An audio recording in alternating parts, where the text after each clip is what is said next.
Hello, everyone. We got some GSL. And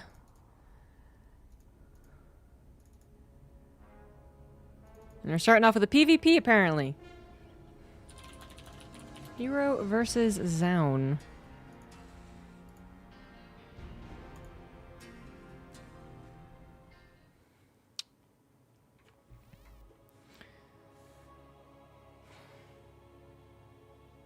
Dimitri's getting in his spot. Meow. That was Wicked. She said hi. But she's comfortable, so she's not going to get up on camera this time. Hello, princess. I hope you're talking about Wicked, because calling me a princess is kind of weird. But you can call my cat princess. That's fine.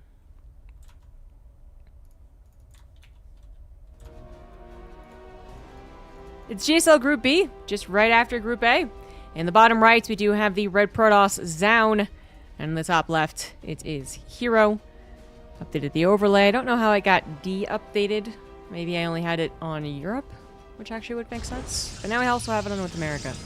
Which obviously these were played in Korea, but don't have to log into Korea for casting replays, do I? Anyway, we're on Pylon, and we're talking about a PvP, so there will be a lot of pylons. Yeah. There are already a lot of pylons. That's what they named a map for. Isn't it pretty? It's pretty enough. So Zown versus Hero, and then what is the next match after this? I should have looked. Bunny and Classic. Wow, that's a lot of Protoss. That is all the Protoss just fit into one group. Because yesterday we had nothing but Terran versus Zerg. But anyways, we're talking about Hero versus Zown.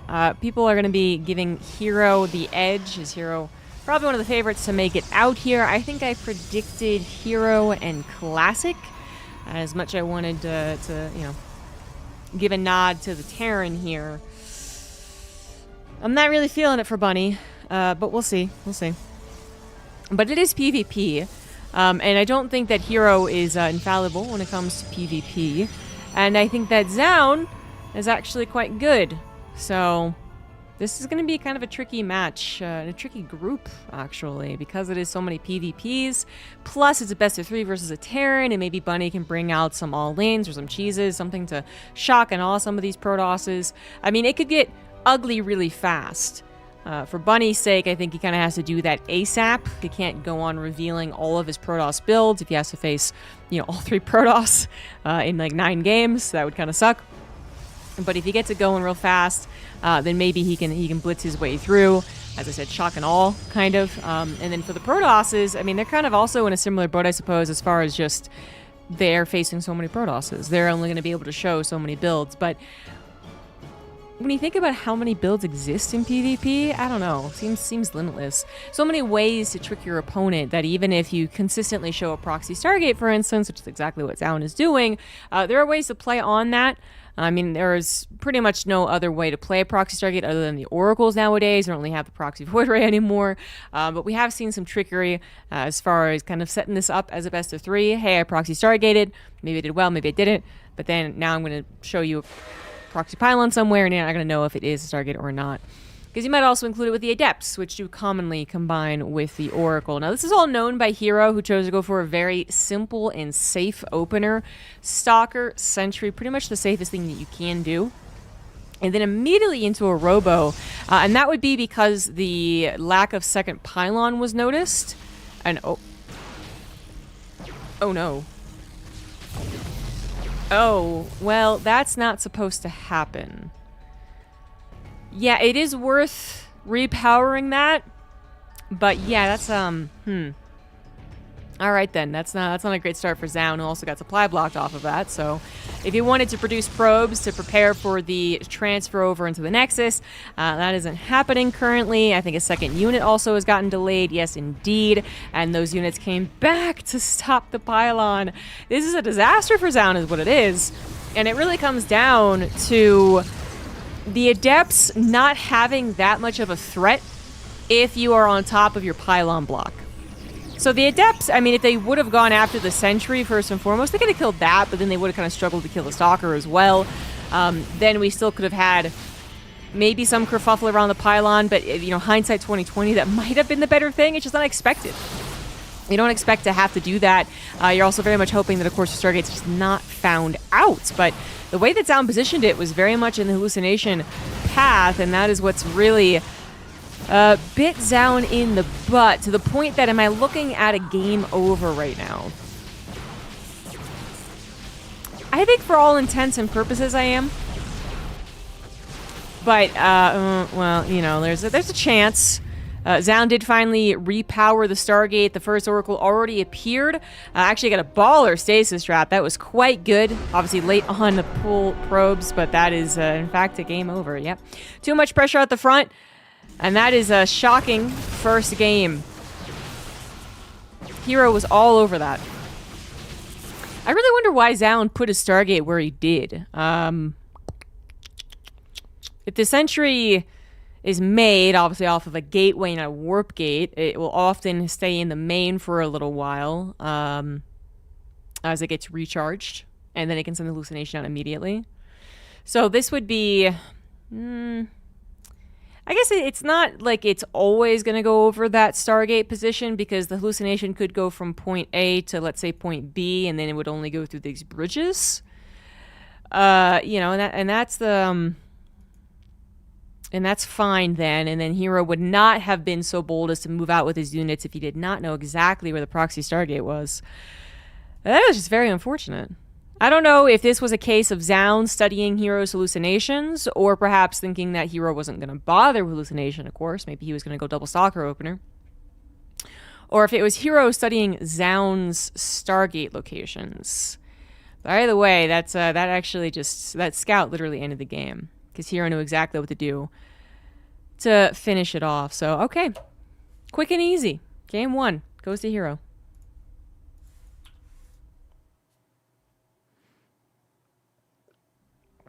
Now watching GSL pays off for once. Yes. I haven't watched GSL, actually, since they started giving out the replays. So I can have the authentic casting. Very quick game 1. Game 2 is going to be on Persephone. In the top left it is Hero, bottom left it is Zound. Just very quick and easy game there.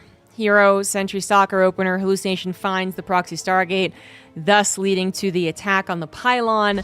No ability for Zound to, I think, anticipate that, because if he did send his Adepts to the pylon to protect it, yeah, they probably would have. The Oracle definitely would have gotten out, because at the very least they would have bought some time. But no one really does that with their first 2 Adepts. And, you know, Adepts are a pretty common combo with the proxy Stargate. You do want to send it across the map, get some of your... oh my god, we had a cannon rush on the way. Get some of your own scouting, typically with the Adepts as well as a partial distraction. So the Oracle comes in with the Adepts, and you got 2 places to worry about. So that's why you don't send it over to protect it. But that really bit him in the butt. And let's see if this cannon rush will redeem Zound.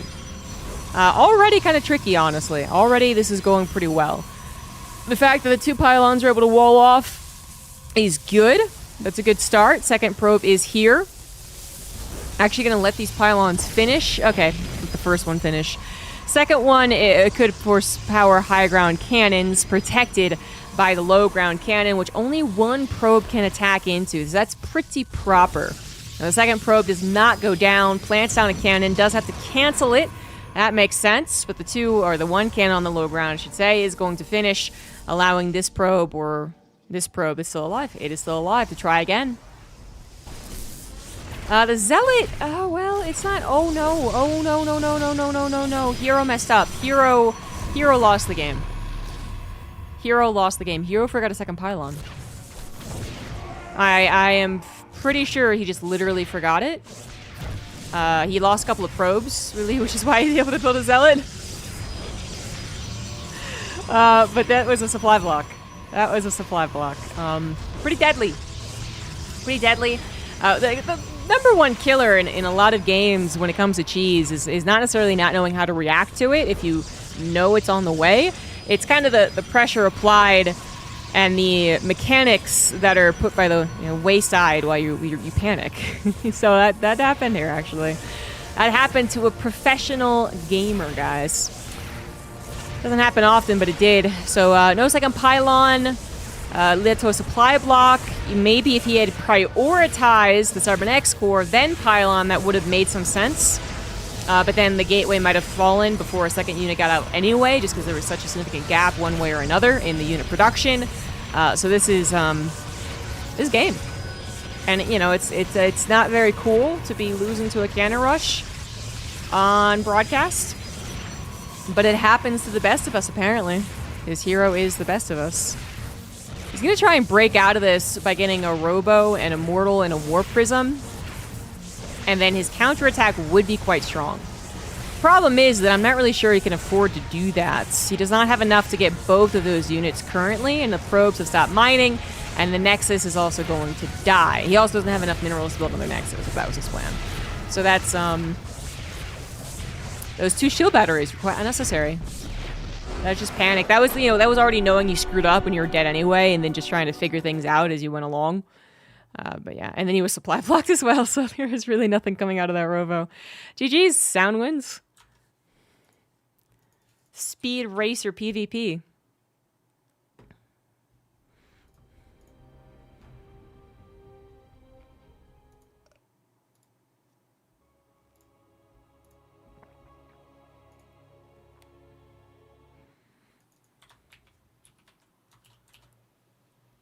Speeding along here into game 3 on Tokamak. In the top right, it is Zound. In the bottom left, it is Hero. This group was played literally like 16 hours ago, so it's pretty fresh. This is the continuation of GSL, which technically GSL did start before Dallas with the round of 12, but then they had a long gap because there was Dallas, then there was the Bulgaria tournament. So they had to compensate for that to a certain degree. And then, obviously, they could play GSL. But even then, GSL might stop people from, for instance, participating in Home Story Cup, which not a lot of Koreans did anyway. And there's really not as much of a reward for that, too, because if you play in Home Story Cup, you're going to be even more jet-lagged and more, sleep-deprived and all that good stuff. If you play for the global qualifiers, which actually get you to EWC, and Home Story Cup does not get you to EWC. But anyway, a lot of tournaments fit into a very small period of time. So Zound is obviously very cheesy. He's gone Proxy Stargate, which on the cheeso-meter is maybe like a 5 out of 10. Like, it is cheesy, but it isn't really... It's like fair game. Like, no one can really blame you for Proxy Stargating in a PvP. But a Cannon Rush... The audacity. So I would be very scared of Hero, if I was Hero, of another type of pressure. Now, Hero could say, especially as he does get the scout here and says, okay, it's not a cannon rush at the very least, he could say, I'm going to go mano-a-mano on this whole proxy thing. I'm going to also scare you. Maybe I don't use my pylon, but maybe I do. And then maybe I all-in you don't know. And then if they both do the same thing and they both all-in each other, well, that happens all the time in PvP. Sometimes it's a build order loss. Sometimes it's a micro-war. But as we can see, Hero, very content playing a normal game. This time around, Zound, ditto. Both of them with their second pylon back at home. And both of them, obviously, you're going to see that as the probes do not have to leave quite yet. There they go. Stalker Sentry for both players, too. So Zound hits him with a... almost a 1-2. I guess it would have been if the Proxy Oracle had worked out, as opposed to being a total failure. And now is calming things down. Let's just chill. Let's just chill. We're going to block the Nexus, which is presumably on the way. And now just because there isn't a Proxy doesn't mean that there's not something on the way. This could be double Stalker popping out, and then this could be a Robo over here that Zound can't get back into see, but he has seen that it is a Sentry. And I don't know if Hero saw the same thing. Did he lose his probe? He did lose his probe. Not only that, somehow, I mean, Zound got ahead by 3 probes, not just 1. So he might have chrono. It wasn't a chrono. He just consistently built probes, whereas Hero had a gap at some point. Okay, it is evening up as I'm speaking, as Hero put a chrono into the probes right there. tiny, tiny things to track, but up until this point, they were being very, very similar. Hallucinations being sent across the map for both players means that Hero's Robo is being scouted, and Zound's Twilight Council is being scouted. So, big difference in the technology here. One can go into a Warp Prism, do a little harass. The other obviously goes into Blink. Well, most of the time goes into Blink. Could be a Dark Shrine, I suppose. And then that Blink would eventually take care of the Warp Prism pressure. That's kind of one of the reasons that Blink started to become popular. Stargate immediately after Robo. Hidden as well. Huh. Interesting. So let's talk about the Warp Prism and the harassment that can come along with it. Obviously, this could also just be very safe. Getting a couple of Immortals, perhaps even playing into Charge, Immortal Archon, which we saw a little bit in some of the qualifying matches of PvP. It does make a comeback, I suppose, after being the bread and butter pre-2019 or something like that. And obviously then Blink is the most popular one. But the Warp Prism is on the way out. This is what Zound really has to pay attention to. One, for the harassment opportunities if there is a Warp Prism. And two, obviously, if there's going to be a push. He doesn't need to prepare for that. Because even though Blink is kind of proven to ultimately be the best thing you could do, if you use Blink optimally, it is better than whatever else Protoss can do. There's a lot of ifs in there, because what if you don't play optimally? What if you mess up? What if you stay so defensive, missed opportunities to halt this push incoming, suddenly have Stalkers up against their own Nexus with two Immortals firing away, your Force Field don't go down to help out with one of those really early game pushes, or alternatively, what if, this is so funny, what the hell is happening here? Alternatively, what if your opponent wasn't really actually going to do anything like major on the forward place, but rather they were going to go for a surprise Oracle? What if that happens? Well, the Stalkers are completely out of position. Zound sees the pylon, but doesn't actually see it. Totally misses the opportunity to have that slight heads up, but Blink is done. Oracle only gets 3 probes.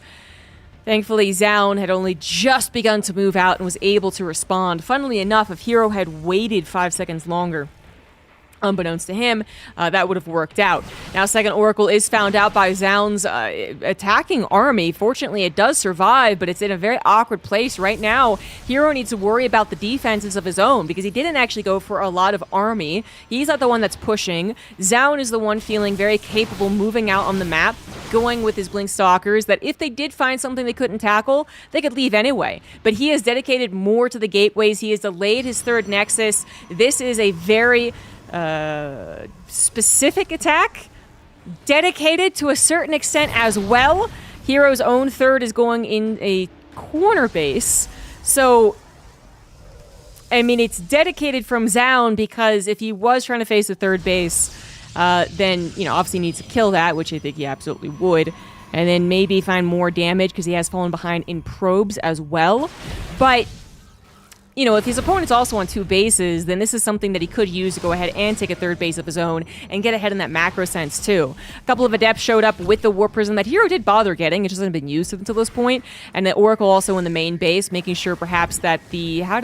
I was blind. The Adepts also shaded into the main base.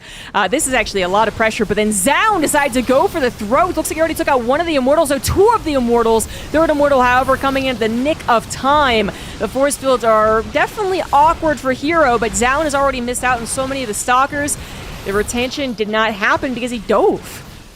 So the Stalker numbers might not be high enough. Of course, he still has this proxy double gateway, in fact, and that is going to be able to maybe push this enough to win the game. And we are talking about a winning the game scenario, I believe. So many probes are going down on both sides, although I think Hero's harassment is now done with, as he's been forced to reinforce his home base. Does not have any more Adepts. Now goes back onto the Adept production, now thinking that Zound might give him a break. And it looks like Zound is forced to. Second Immortal popped out, third Immortal is on the way. Resident Glaives finishes as well. So Hero, he has an idea of the composition. He can't quite get there yet because he is a little limited on the income, but ditto on Zound's part as the Adepts come through. Warp Prism in the main base looking to save it as well. Every probe mattering at this point after the slaughter that happened on both sides. It's going to be very difficult to tell who actually is ahead at this point. So Zound can say, okay, this guy still has a good number of immortals. That is actually very scary. My Stalker production has been incredibly limited because of the economic losses. But hey, maybe he also has lost so many probes, he can't protect the immortals. Maybe I can start picking these off if I have good micro. And that's what he's going to try and do here, using the flexibility of those Blink Stalkers to go after them. One immortal targeted down, does last a little while though. And the second immortal also going to last through a couple of shots there. But the last immortal is looking a little bit lonely here. The Stalkers are gone. The Adept, I think one Adept was made, is gone. And Zound's Stalker aggression has absolutely worked out here. Hero should not have moved out, but once again, he has got Adepts in the main and the natural killing all these probes, but Hero, can he hold back at home? The shield battery is not going to be enough. The probes are being pulled into so many Stalkers. Hero has one more immortal on the way. Adepts are being built back at home as well. He's also got this proxy, but I don't know if it's really mining a whole lot. And, or a hidden base, not a proxy, obviously. This is crazy, and I think Hero might just be losing out a bit too much. Hero has lost now way too many probes. Without dealing quite enough damage. I mean, the count's starting to rack up a little bit. 6, 7, 8 probes going to go down. Maybe 9. Oh, he stops focus firing because he has to micro back at home. More Adepts formed in. Shield battery still intact. The Stalker number, good, not great. Some of them are injured as well. There they go, blinking on top of that one immortal. The second immortal does pop out to help, though, and that is going to be crucial. The Adepts also considering provide some type of buffer if Zound can't dive on the immortal, but the immortal shield was popped. Is Zound going to go for it? I'm not sure that is the plan. That is a very dangerous plan, as the Stalker number is just so limited. Finally recollecting his Stalkers, the ones that were defending back at home, now going back to the front lines. This was what happened last time there was a major battle. Hero moved out, thinking he had enough units. Suddenly, Zound brought the Stalkers from home to the front line. Hero had overstepped. This time around, Hero doesn't overstep. He is holed up in his natural, and with the third base actually mining somewhat, this makes a lot of sense. One Stalker instantly taken down there for Hero, but the Adepts are standing strong, and the Stalkers cannot reach the Immortal unless Hero moves out, which I don't think is the plan. I don't think it's the plan. Okay, not going to lose the Immortal right there, which, by the way, has its barrier back up. Zound continuing to just invest in the Stalkers as much as he possibly can. Only a 3-worker difference. Those Adepts' last few shots before they died in Zound's main base evened up the result. The probe count, plus Hero being able to sneak some probes every once in a while, especially on the hidden base, has now even led to a possibly being ahead in probes. And Zound has no idea. Zound is thinking, I still have him on the ropes, I still have him on 2 bases, his main base is mining out, same as mine, but that's not necessarily true. There is a third base, but there's the blink forward. One Immortal goes down, second Immortal will go down. Hero only left with Zealots and Stalkers. Another Immortal was not produced nearly fast enough. That is so long to go. Probes are once again pulled, but it might be too late. We needed the probes pulled during the actual fight, not when you're on their last few army units. I don't know, maybe Hero has to give it the space, but that would be too devastating. The supply is telling the tale at this point. Hero, one too many move-outs, I think. I mean, specifically the move-out over here. I think that killed him. And then his Adepts harassing Zound's economy didn't quite get the job done. Not when he was also pulling his own probes into the battle and losing so many of them. And there was a choice. Hero could have made those Adepts on the attack to defend. Maybe then he actually keeps his units alive, and then maybe he has enough to defend all 3 bases as we know it. Zound never going to know there's a third base. But Zound does take game number 3 after a lot of back and forth, and will advance to the winner's match. And Hero now waits in the losers.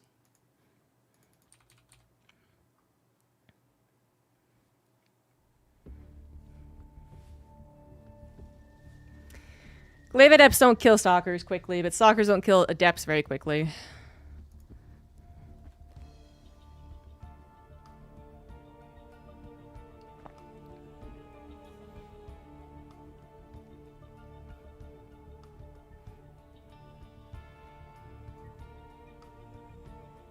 The Wicket.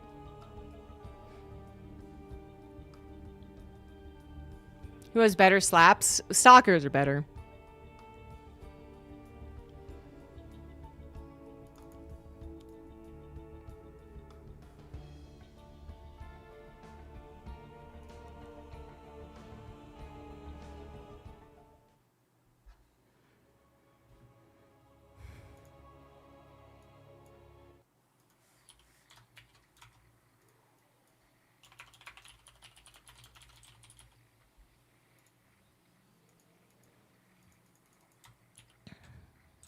Stalkers are definitely better. The focus fire and the retention of Stalkers is much better than the Adepts. The Adepts, I mean, if they can get in a high enough number, they can body block and they can deal some of their own good damage, I guess. But there's a problem is that he never really got to a high Adept number.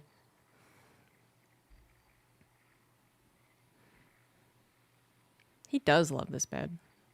He loves his catfish.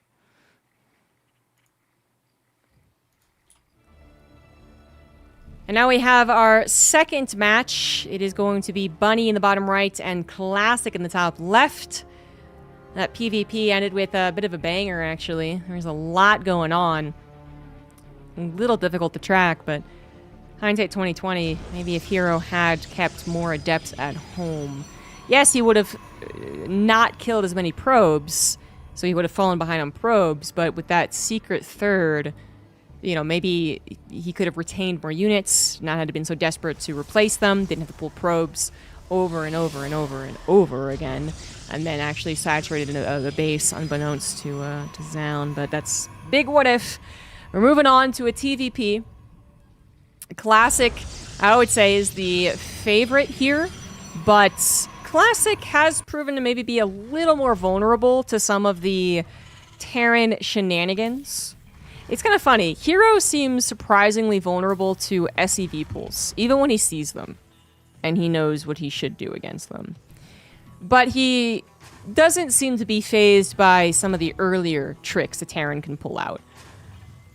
So, to put it, you know, in player terms, Hero was really good against Gumiho, and Gumiho was doing a bunch of, like, 1-base stuff and 2-base stuff, but he was less good versus Maru, and Maru was doing almost nothing but SEV pulls. Classic is like the opposite, where it feels like Classic, I mean, first of all, he didn't have as many SEV pull tests because he didn't get there, but second of all, just, yeah, because he would lose to some of the earlier shenanigans that Terrans can throw out. You know, the tank pushes on 2 bases, maybe even the occasional full-on 1-base build that he neglects to scout because you assume there's going to be a command center. That's kind of the funny thing happening between, you know, the top 2 Protoss in the Korean region. Maybe Classic is also vulnerable to SEV pools, but like I said, we didn't actually get that far in some of his previous PVTs. But I think it also makes sense just as far as the stylings of both Protosses in my brain, where it's like, the earlier the Terran attacks, the more that Hero's kind of natural aggressiveness and map presence and micro skill is going to work out for him. Because it just seems like he always knows about it, and he always knows what to do against it, and he always nips it in the bud, you know. Where Classic, he has a little bit more of that macro kind of defend, fall back type of Protoss. And so maybe he misses the opportunity to nip something in the bud, and it kind of snowballs. But then if he does get to play his game up until an SEV pool point, he's probably going to be pretty good. This is all just theorizing, though, because Bunny has not yet shown us all that can be TVP from him. We saw a lot of Maru in the Dallas tournament, for instance, and not nearly as much of the Bunny. Bunny does go for a command center after factory into the 1-1-1. Is something that Classic is going to be able to see with a hallucination opener. The Stalker and the Sentry are available. Twilight Council's coming down too. Very odd position. It kind of helps maybe against like a Hellion run by. I mean, it does. Not even kind of, it does. It's just I've never really seen this put down there. So that's cute. Anyway, it's going to be 2 additional gateways added on. And we have been seeing the non-robo from Classic. In fact, that nearly killed him in one of those games, didn't it? Well, it should have killed him. Or was that Hero as well? But Protoss have been doing this, and there was a game where the Protoss went no robo, very intentionally, just, Classic does have the robo, actually, but so, and then it just coincidentally faced against a couple of Banshees, and it was a super bad time. But that's not quite what this is. The gateways were emphasized, but the robo does come down. Bunny has gone for a simple Cyclone Marine drop, which Classic is pretty in the know of, seeing that it is a 1-1-1 with a tech lab. Cyclone is very likely. So dealing with the drop isn't necessarily difficult, but perhaps dealing with the drop plus preempting a tank push. That can sometimes be a little trickier. You get a 3-1-1 setup at this point as Bunny just really gives up on the job, actually. Realizes it's not going to do very much, which is probably true. But now he's got a few more units then to go with a tank push, like I've been talking about. He's actually almost hiding the tank, which the Marines push away the hallucination anyway. Yeah, he's hiding the tank. That's interesting. So he's not only hiding the tank, but he's hiding the medevac with the tank. So I'm trying to think of how much this confuses Classic. So he's like, wow, you don't have a tank yet? What have you been doing with the factory? Okay, your medevac's not at home. It must be somewhere on my side of the map. Although if that is Classic's thinking, he clearly doesn't care about it that much. As he sends all of his units forward. Gets a third Nexus too, so he's not playing, you know, Ultra 2 base. Although he is going in the Charge Storm. But 2 tanks are available. And so if Classic was like, oh, he doesn't have tanks yet, and he was going to be a bit more aggressive with the Stalkers, well, that plan is obviously ruined. I think it was just something cute, you know, not really game-breaking, what Bunny did with that medevac. Just a little more cloudiness to the situation is neat. Oh, unfortunately, we'll lose a third tank, and oh, the stim was definitely going to be a target. The SCVs pull preemptively, making sure that it will finish, and it will finish. What Classic now has to worry about is that those aren't the only SCVs pulled. Yeah, he cancels his third Nexus, gets a bunch of shield batteries, desperately hopes that... I actually don't know why he has a single High Templar. Feedback? Okay, yeah, feedback. Fair enough, but that's not going to be enough. That's an Archon. Stalkers were recalled, but this is a disaster for Classic. It's a very fast SCV pool, a 6-minute SCV pool. You know, no combat shields here. But Classic, you'd think would be a little more paranoid. Yeah, paranoid of an SCV pool. Of course, diving in, getting the tank, that was good, that was great, but then staying there might have been an issue. I mean, I think he's dead, which is why I'm analyzing at this point, but we do have one last hurrah. One Archon not controlled! Oh, why aren't you helping? Not that it would help enough. Actually, that Archon would have been big. That Archon would have been quite nice to have. Hello? That Archon could have gotten a lot of shots on the Marines, actually. Obviously, it gets focus fired at this point. Looks like it wouldn't do anything. But I think if it was part of the fight, it would have gotten a lot of Marines. Okay, well, anyway. Yeah. So, Classic thinking that, you know, if there is going to be an SCV pool, maybe anticipating it being a later one. Thought he had some time to do a little Blink Stalker action. But what really sucks is that even though that third tank being killed looks huge, because it was such a fast SCV pool, even the Stalkers simply being out of position at that time really screws over Classic's chances. His Observer, I guess, maybe missed the move of the SCVs too, because I feel like at that point that's when you go, oh, shit, and you pull the Stalkers back, but maybe not. But then he maybe could have dived on that stim then instead, which he kind of just meandered about. I don't know. But I do think the Stalkers being on the front lines, prepared for the SCV pool, is really one of the best things you can do. You know, if they're right here, and the tank's on siege, and the SCVs get pulled, of course, they take a couple of pot shots, they run back. Take a couple of pot shots, they run back. All that time, of course, building as much as you can back at home. Which it felt like Classic was delayed even on those last minutes static defenses. And yes, the Stalkers were not a part of the slowing down of the push. And that's really what they need to do. Recalling them as the push is already here is as effective as you saw, which is not particularly effective. But yeah, it seems like, you know, every time I'm like, well, the Protoss should know this is going to be happening. The Protoss is still so rightly concerned with other things, with other issues in TVP, that it's, you know, it's not what they solely focus on, but that can seem like the reason they die to it. It's like, well, maybe you should only solely focus on this. And like I said, maybe Classic was just anticipating a later SCV pool, one that would have waited for the extra 4th and 5th barracks, for instance. or combat shields. But nope, about as fast as you can do. GG, Bunny wins game number 1. How many toes does Kiki have? What the hell is Kiki? If you're talking about my cat, he has the normal set of toes. He's not a polydactyl.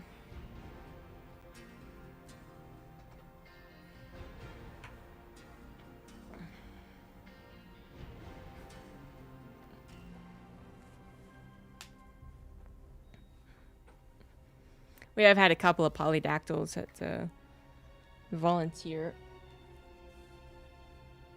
stuff that I do, but none for ZombieGrub.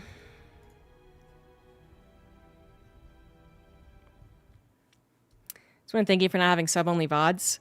I've never thought that was worth it, but, you know, I could be wrong.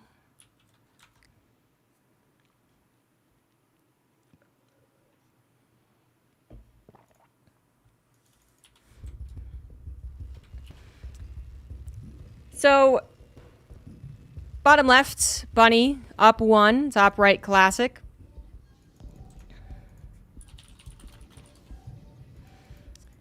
Tokamak will be the setting, and classic, you know, kind of have to let that one go, I suppose. It's not very surprising to see the Terran's SEV pool, but there are a variety of SEV pools. I mean, theoretically, you could talk even about a 1-base SEV pool, which doesn't usually go very well because the 1-base is so telegraphed that you can really prepare for it, and it's lacking that punch that a 2-base one would have. Even if you scout it and you see it and you're trying to prepare for it, you can still die to it. The 1-base, it's like as soon as you scout it, it's not going to work out. But then there's all the 2-base varieties, of which we see all the time. But then Bunny showed us one of the fastest ones that includes stim, I suppose. I guess there's the caveat. So there's an SCV pool that is only 3 barracks, 1 factory. You don't have anything from the starport, right? And that's pretty quick as well. Then you have the, like, very early attack, like even earlier than that, but I think it's still in 2 bases, where it's like a combat shield only push. Not usually one where SCV pool is accompanied, but I'm sure it exists. And then you have 5 racks, factory, starport, 2 base, SCV pool, which was a lot of what we saw from Maru, I believe, in Dallas, that one in particular. And then you can even SCV pool on 3 bases. There's not, you know, there's no law against it. But the 2-base one is the most popular. And thus the amount of stuff in the 2-base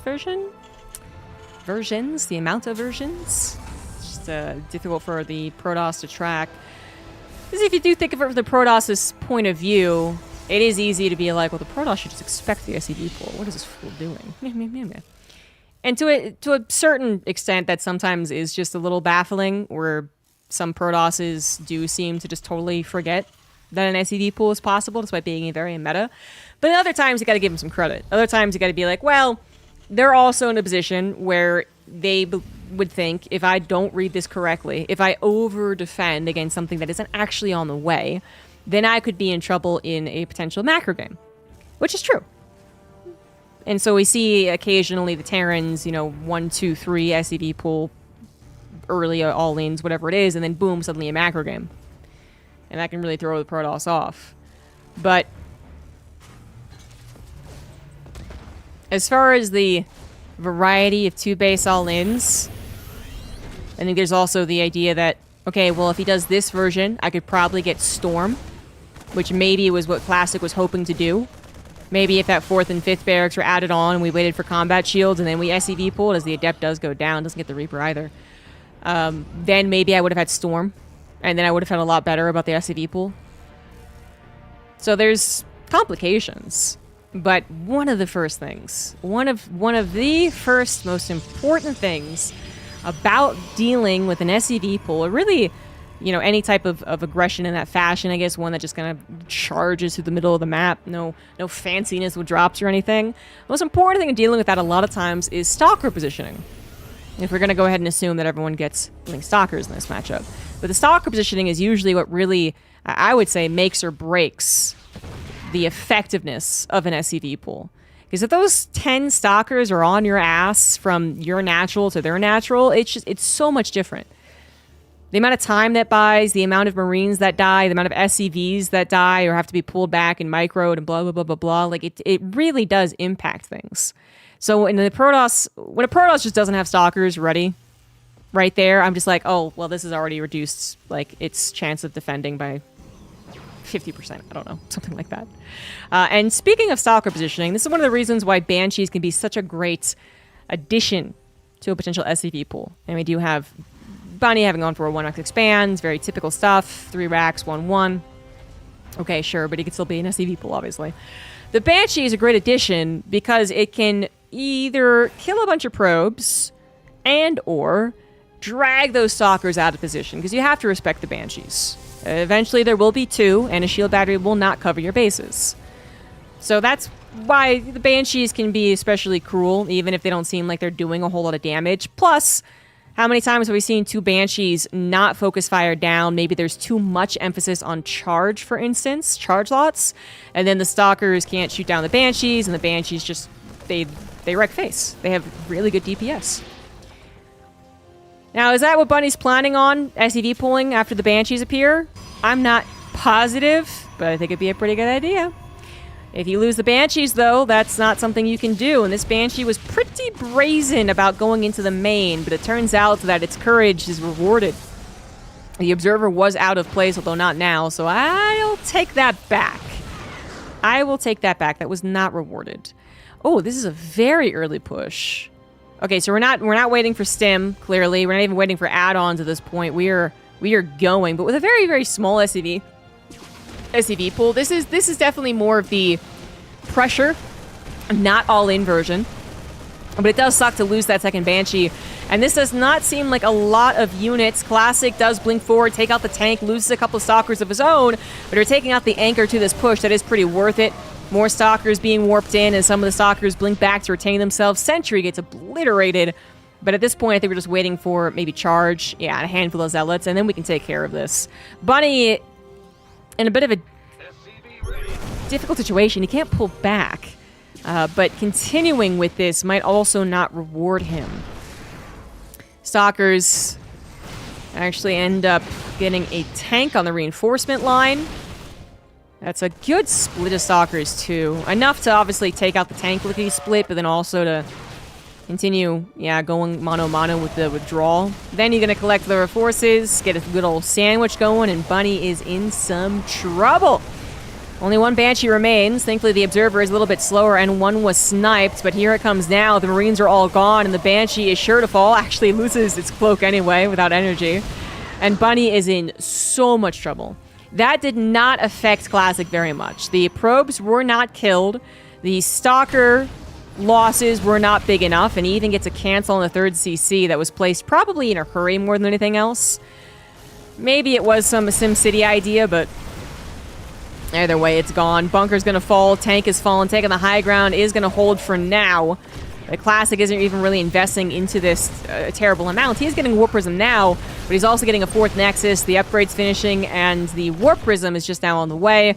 So it's going to be a little while. You get out on probes. Yep, you could go into your 2nd upgrade, and he could still provide all of this pressure, or potentially win the game. Like, he could win the game off of very lazy pushes, actually. Just being like, yeah, I'm going to win. Like, let's just go. Doesn't necessarily need to wait for a perfect timing, with +2 and extended thermal lance and 2 or 3 Colossus, and then that's when I'm really prepared. You don't need to wait for that. Bunny is pretty dead already. He's down 20 workers, down 10 army supply. Combat shield's not quite finished as he actually pushes out, which, oof, does not feel very good. Warp Prism in the main are going to take care of these SCVs so they can't be pulled. And the tanks! No, the tanks are found. Oh boy, that's it. That is it. Classic probably could have been lazier about that. I don't mean to say that Classic is lazy. I'm just saying how far ahead he was. But he actually bothered to do a little dance, into the main base, into the micro and the natural. Probably didn't have to, but he was so far ahead. And as I said, Bunny, it did not look like a good push. I think was seen from Classic. It was known about. Classic also, I believe, opened up 3 Gateway Blinks, so he had the ability to make a lot of Stalkers if he wanted to. He was real quick about that charge immediately after Blink.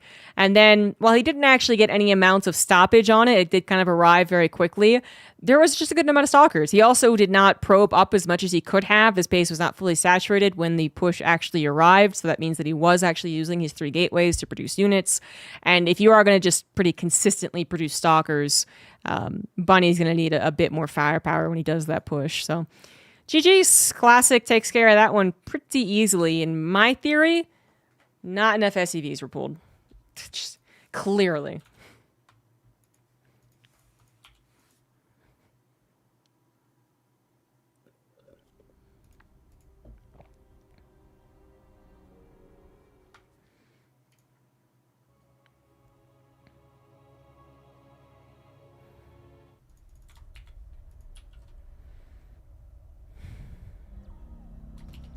And now it's tied up 1-1, going on a pylon. Top left Bunny, bottom right Classic. Classic actually in this series having some trouble with the SEV pool and then handling the even faster push, not really SEV pool much better, so kind of the opposite of what I was talking about. But I suppose it is also dependent on what player he is facing. Classic had some trouble against Gumiho, for instance. That's where I was drawing a lot of that he has trouble in the early game from. But then he was able to take on Cure, right? It was Cure, I believe. He was able to take on Cure, and even in a macro game was pretty good, and it was actually very entertaining. So, and then Bunny is kind of this 4th Terran that comes out besides Gumiho, Cure, and Maru. Bunny's the 4th Terran here, who plays very aggressive, who's a real risk taker. Very unlike his personality. He's actually like really sweet and like soft-spoken in real life. But yeah, in StarCraft 2, he's just, balls to the wall here. And that might be something that Classic is actually a little more familiar with, a little more comfortable against, being like, well, this is Bunny, and this is what he's going to do, and I am prepared for these types of things. But the SEV pool did still get him. It did still get him. But I also think that's one of those, all right, if I ever see a similar setup, I will just leave the Stalkers on the front. And I think that already goes a long way to helping to defend. It's going to be a factory expand this time. Probe sees the double gas. Classic going for 7x core, then Nexus. No big news here so far. Classic dealt with the Banshees last game really well too. And then I think obviously didn't help Bunny's push. Bunny was hoping that the Banshee just running in would at least distract long enough that he could get into a proper position, which it technically did. I would say Bunny's position was pretty good. Maybe it could be a little closer, get on top of the shield battery with some tank shots. Maybe the probes are in a little more trouble. Yeah, okay, like that's certainly true. But it got pretty damn close. But just that the Banshee really didn't do anything. As far as the Banshee is concerned, I would say 6 probes for a cloak Banshee. And you usually get 2, so 6 probes each. I think is where you start to say it's worth it as far as losing the Banshees. But then maybe not if you're considering the Banshee's necessity of distraction. Then maybe you don't go after the probe kills. Probe kills aren't as important. Or that you want the Banshees a part of the fight. Then you just, again, don't want the Banshees to be killed. But yeah, if Banshee's going to fall down, at least 6 probes would have been better. Would it have changed the game? I don't think so. But it just was not what it needed to do. It didn't kill a bunch of probes, nor did it really distract Classic to the point that he was like, oh no, a push. Like, he handled that very calmly. And then the second Banshee wasn't there to help out with the DPS on the front lines, while the engagement was still a little sketch, well, it was still like a little scary. Stalker number wasn't quite up there. Charge lots weren't quite involved. Second Banshee wasn't there to add in. So maybe Bunny doesn't go for Banshees again in this game. He's going to go for that Cyclone opener, though. So this is actually looking very similar to the first game. It is... I think it would be unwise to do the exact SEV pool, though. I think part of the reason that Protoss still do have trouble against SEV pools, besides them being pretty good, is that the variety is there. I gotta worry about the openers. Like, is he gonna Cyclone drop me? Does that actually do damage? Is he gonna arrive with Banshees? Did I actually get an Observer? Is he going for the tank push like he did last game, in which case I gotta like get stalkers now and maybe hold off on the economy, or is he doing another type of SCV pool that's later, and cutting probes at this point would actually hurt my situation in 2 minutes, you know? So that like the variety I think is really what's brutal about it. This time around, I suppose Bunny does commit a little more with the Cyclone. Remember, he just saw that he was seen in first game and was like, no, never mind, I don't want to do it. But it doesn't result in anything except a more injured medevac, so that wasn't really great. Barracks number 3 is on the way. This is very much identical to the first game, and I am scared he is doing the exact same build. Classic has gone into a 4-gate, by the way, so his first game build, by the way, was 3-gate Robo. Literally, like, 3 gates first, then Robo. This is a slightly different build. It's 2 gates, Robo, then 2 more gateways. And he is going to have the Templar Archives on 2 bases again. So, I mean, we're kind of getting to the same destination. Oh, but he's adding on 2 more gateways beyond that. Okay, never mind. Yeah, he's not going for a 3rd base. Well, maybe he does, but it's prioritizing the gateways first. So that is a more crucial difference, I would say, in the build order here for Classic. The timing of his gateway Robo maybe not as important, but the Temple Archives, 2 bases, not having to cancel a 3rd, awkwardly start building a shield battery, Stalkers again on the front line, ready for a potential push. This should be much better for Classic's defenses. Now, if Classic is misreading this, and this is not going to be a 2-base SCV pool, then this could be kind of ugly. This could be kind of weird. Oh no, he goes for the stem. Oh, he's going to get it this time. This is a little earlier. This is a little earlier. SCV pool is good. SCV pool is so hot right now. In this case, saving the stim. And the Stalkers are going to see that they're actually well, that maybe wasn't. Oh, no, that was 1 Stalker. Never mind, that's fine. So this time around, the Stalkers saw that they were combating the actual army. The army hadn't just bypassed this and ran across the map. So we know he knows he has some time. Stim was saved. That's good, but that is some lost mining time. And then the Stalker retention was good, which I think is really important there. Obviously, if Stim had gone down, that would have been beautiful, but you gotta take what you can get. And the Observer was scanned, so it will not see the SCV pool, but I really feel like this time around, Classic has been preparing solely for this. Storm is actually 75% done as opposed to 0% like the first game. His 3rd base came down. I think it must have been a bit later, and while it is on the way, it's not something that Classic is really depending on having, and he could actually cancel it. If he can warp in more units, then he should cancel it, if the gateways are ready to go. So far, not canceling it, but already there's a siege far ahead of the actual production and the actual base. So again, another good thing. And the best thing, Storm is done.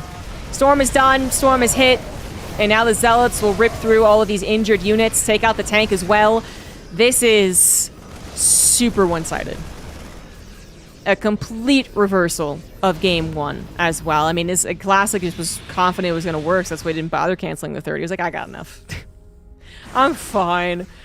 And he is fine. He's more than fine. He catches the 3 medevacs heading towards the main base. Catches 1, wants the 2nd, but finds the units anyway. And Bunny is SOL. Sometimes in StarCraft, commentators will say, if it's not broke, don't fix it. In this case, in the SCV pool case, I don't think that's the saying that you want to be talking about. I think you gotta keep it changing. And you gotta keep the Protoss on their toes. You can still SCV pool, of course, but it is difficult. If you're just gonna do the pretty much the exact same thing. And there's Bunny tapping out. GG. GG. Classic wins 2-1. Fixes his game 1 mistakes, basically, and will advance to the winners match, where he face Zaun in a PvP.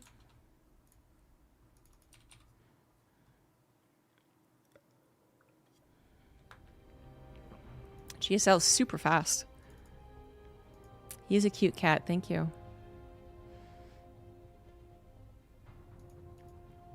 You hear that, Dimitri?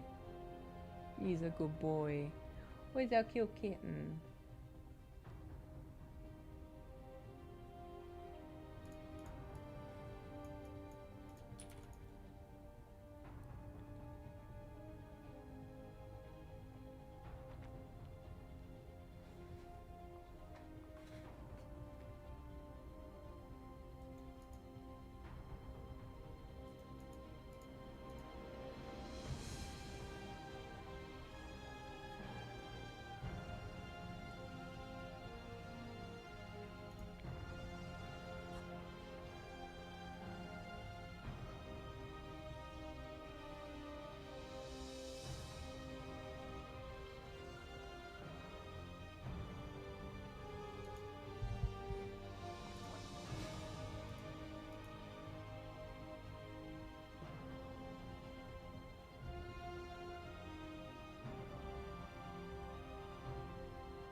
Ooh.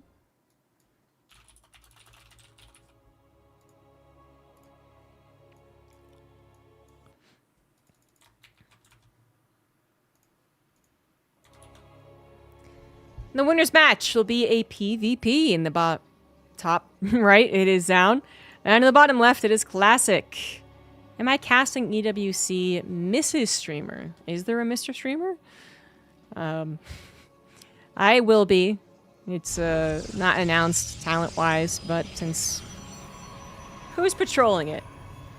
No one, that's who. It'll be pretty much the usual crew.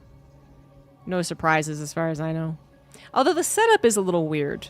As of right now, they have told me that I am a strictly analyst role, which I think all of us are going to try and argue against once we're in the venue. Because I don't think my value is necessarily as an analyst. I mean, I think I could do it, obviously, and I do a great job, and it'd be great. But it feels... I mean, I've never really presented myself as someone who, like, you know, wanted to only be an analysis person, desk-wise. And it would just suck, I can tell you right now. Like, that would just be a terrible job. I would not like to do it.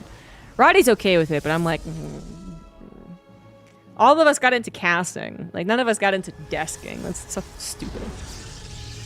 Anyway, and then there's also a B stream on site, which is also really weird. But I don't really know what that entails. So, yeah. Anyway, we got a PvP. Zound has been quite cheesy. He did go for Proxy Stargate and then into a Canna Rush. That's what it's called. A Canna Rush. And then, I mean, the last game between Zound and Hero wasn't exactly a cheese, but it was very aggressive. It was prioritizing the 4 gateways. Was it 5 at the end? Because he had 2 proxies. But way before a 3rd Nexus. And that is that aggressive maneuver you can do around that timing of the 3rd Nexus. But anyway, it is both players going for a proxy at this moment, so this is where it gets funny. This is where the fun begins, as Star Wars memes would say. It's proxy Robo for Classic in the middle of the map, and proxy Stargate for Zound off to the side. I like it makes the voices on cast and analysis. Yeah, well, that's how StarCraft's always done it. The thing is, most of their esports don't do it that way, and a lot of times they'll just revolve, or people who are like hiring talent or setting up the structure of the show, they'll like hire different people, right? And a lot of times when they hire new people or move new people into another video game, they come in with a preconceived notion. They're like, well, this is what always happens. So, for instance, we've also had situations where they're like, well, what are the caster groups? Like, what are the caster duos? And we're like, we don't have that. We just do what we want. So that's why we're like, we're just gonna argue their ear off when we're actually there, and tell them that, like, no, we can all do the things. It's okay. But anyway, Adepts are actually going to be winning out there for Classic, which, I mean, isn't the end of the world for Zound, but when you're talking about one base versus one base, it feels like every unit is really going to count. Fortunately for Zound, when he loses one Adept, he finds the proxy Robo. Now, I knew there was a pylon somewhere. Both of them knew that, but they didn't know what exactly that technology was. So Zound knows it's proxy Robo. Classic does not know it's proxy Stargate, but he did probably witness a little of that first series, and he does seem to be very paranoid of the potential of a proxy Stargate. Now, he could have watched the first series. He also could have just wanted to do this as a precursor anyway to a potential push. The Adept drop. If you're Adept dropping, the units aren't moving across the map, why not put them in the main base? Right? Waiting. In case. But the more that he sees in the main base with the Adept harass, the more that he literally scouts with it, the more that this is going to become like, hey, wait a minute. What is missing? What's going on? All right, Stargate's probably waiting somewhere. But then, conversely, the more that time goes by, oh god, the more that Classic is going to be like, nah, I don't know what it is, but it's not an Oracle. Oh no. The off-timing Oracle is going to work by the looks of things. Now the question will be, what wins the game? A total destruction of probes? Okay, 2 Stalkers were warped in, thank goodness. Or the attack to the front Zaun obviously has been in the know about the proxy robo, knows that it will be attacking him. Only got 1 shield battery, which seems a little low. Sentry also a little late, but good enough. Double Oracle is going to swoop on in. Let's see how many probes that kills, while Classic just hits away on the buildings right now. The probes actually perfectly fine. Oh, and he lost the Oracle too. If that Oracle was for sure going to die, he might as well have not tried to be fancy with it, you know? He would have just let it sack itself on maybe 2 or 3 extra probes, but this is a disaster for Zaun, and he agrees. He just taps out right then and there, knowing that he can't hold the push, I guess, which, you know, he might be able to hold the high grounds, like some theoretical, like pull the probes, more reinforcements, but the game would not be good for him, so he just taps out. GG's.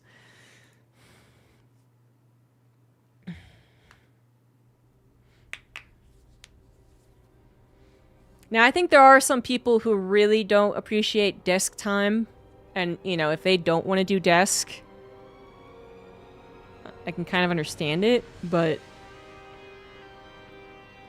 honestly, sometimes it's more just being cool with the group. Because, like I said, no one really gets into this to be a desk person. So, you know, if 2 people are like, we're not going to desk, then that means that everyone else has a desk more, and that's just not really cool. And no one cares about the desk anyway, actually. So even if you have nothing to include, if you have nothing to add, just desk. Just to be cool. Desk person. It's a desk of a desk head. Yeah.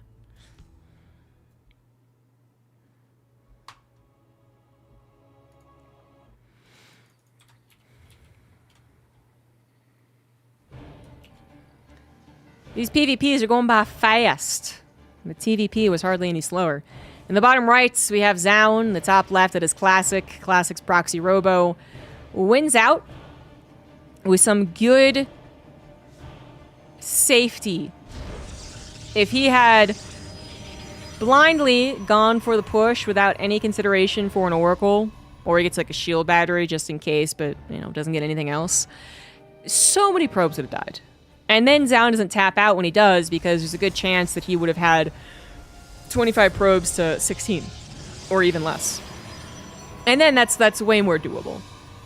You survive the first or second attack of the Robo, the Immortals, and then they're recovering their economy, but you've been mining the entire time. Eventually you break out, and there's that back and forth, you know. But if the Oracles basically do 0 damage, and for all intents and purposes that was 0 damage, like, then, yeah, not much to do. Not much to do.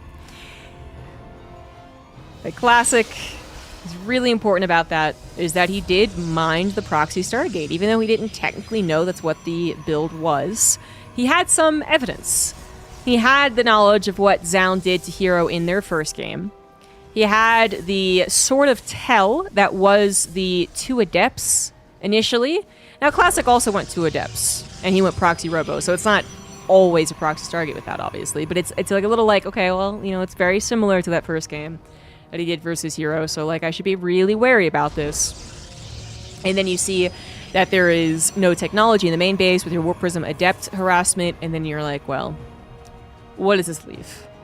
Either he's Proxy Roboing me as well, which I guess could have happened, but there was a lot of Stalkers in the main, so I don't think that was actually possible to get that many Stalkers as well as be building off the Robo. I'm not sure about that, but Classic probably would be. And then, you know, what else is possible? Technically a Dark Shrine, I suppose. You know, like Proxy Twilight Council Dark Shrine. But that, again, there was so many Stalkers being built in the main. I mean, all this takes gas. So the Proxy Stargate also taking gas. Obviously, you can afford a good amount of Stalkers even with it, but I think there is just some telegraphing from Zaun's first series. Moving on to the second game here. Thank you, JTN, for the 5 gifted subs. The second game starts up with not much to say. Stalker Sentry for both parties means a Nexus will be coming down. And it looks like they're both aware of that, but Classic has a Pylon to deal with, so Zaun should be getting ahead on that Nexus, should be feeling good about that decision to Pylon block. Classic could have, but he didn't. And so his Nexus is what? 10 seconds behind?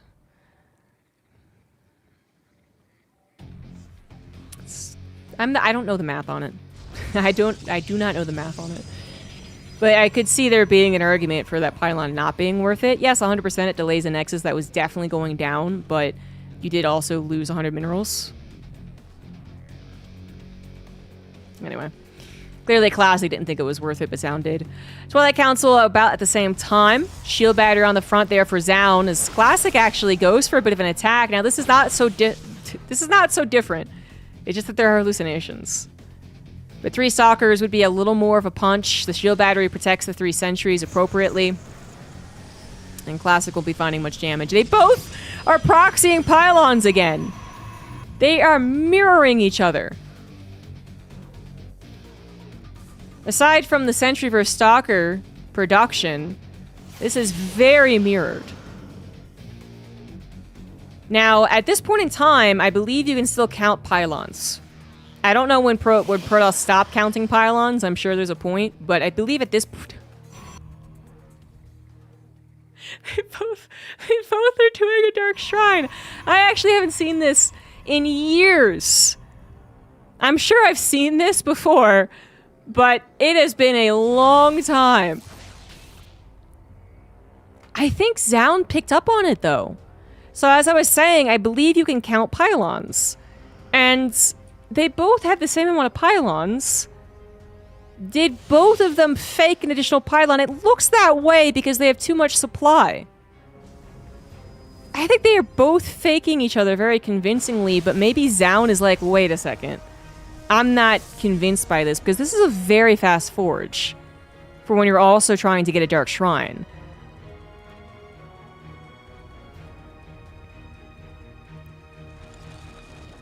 Yeah, 3rd Nexus will be coming down in normal games. In fact, Classic is already getting one. It's Zound who's changing things up. He's gone for a proxy gateway. He might be trying to make this... I might be thinking 2 like 4D chests right here. And he does get +1, by the way. But he maybe is first of all, maybe legitimately going to go into Stalker follow-up. Oh, he fakes the +1. Oh, I love it. Oh. Okay. Alright, okay. I think Classic's Forge is more of that +1 Forge timing. But Zound, even if his Forge was faster, he never actually got a cannon, so... 3DTs are going to slip on by. Classic. Oh, he's gonna kill the Nexus. Cancel it anyway, but he's gonna kill so many probes. Zound only sent 1 DT. Okay, no, he also sent 3 DTs. It was just a little bit later. They both faked each other out so well. Zound is losing more probes faster. Classic pulls his probes. Also, his 3rd Nexus is actually on the way. Zound has maybe a few more Stalkers. Not even. No, not even. Classic has 1 more DT. These can be turned into Archons. Zound's trying to get cannons where he can. That's over next to his production, but Zound seems pretty out of luck. Just because Classic... Well, you know, he didn't actually get that Forge. He's trying to build it still. In a very, very vulnerable position. And there's Zound's DT. It's going to find it. You got to kill the Forge itself. You can't, you know, kill the... Okay, well, it's too late. A cannon will be made. Now the question is, can he kill the cannons? Classic has the ability to make 2 cannons, almost 3. Forge is going to be targeted down. I don't know if he has time to kill the Forge and then the cannons, though. Yeah, 3rd cannon definitely worth it. More DTs coming in. Zound is trying to make this work, but a good probe block. A great probe block. That probe block is going to save Classic. Classic is going to win the game because of that probe block. At least 1 cannon will finish. It's not the ones in the mineral line. It's the ones outside. Stalkers hurriedly trying to kill... Oh, wait a second. Wait a second. All the cannons are killed. The DTs were able to kill the ones in the mineral line. The Stalkers kill the ones that were outside. Classic does not hold. Well, wait a minute. I don't know. A cannon or 2 are available for Zound, but again, near his production, not near his economy. Both of them are going to be losing all of their Nexus. Classic could try to win the base race? He sees the proxy... No, I keep saying proxy. He sees the Nexus. It's just... It's not even necessarily hidden. It's just the... It's that this is a base race. I gotta put a Nexus where I think he might not find it, and that's unfortunately found. Oh, Classic will tap out. Yeah. Wow. I thought Classic had it. But Zaun bringing in the remnants of his army to kill that third cannon. Well, and Classic also not having that much of an army. You know, he only was able to bring back 3 Stalkers. That was a hard one to call. Very hard to call, but Zaun does it. GG's. All right, 1-1. Classic sent DTs to the last Nexus and managed to destroy it. Isn't it a draw?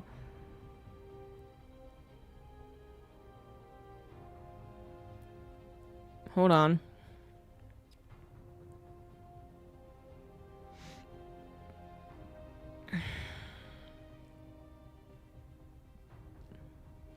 Trying to think of this next situation. I should have stayed in the game. All right, let's say he kills the Nexus, because he could. He could. There's no cannons around the Nexus itself. I didn't see if he had enough money to replace the Nexus. Because if Zaun had enough money to replace the Nexus, then he could have theoretically put the Nexus near the cannons and then just long distance mined until he could, I guess, protect himself. Yeah, and that's the other thing. It would become a literal base race. And then, in that case, the cannons would have won because Classic wouldn't be able to kill the cannons. So, yeah. No. Classic could not win with that. Yeah. Yeah.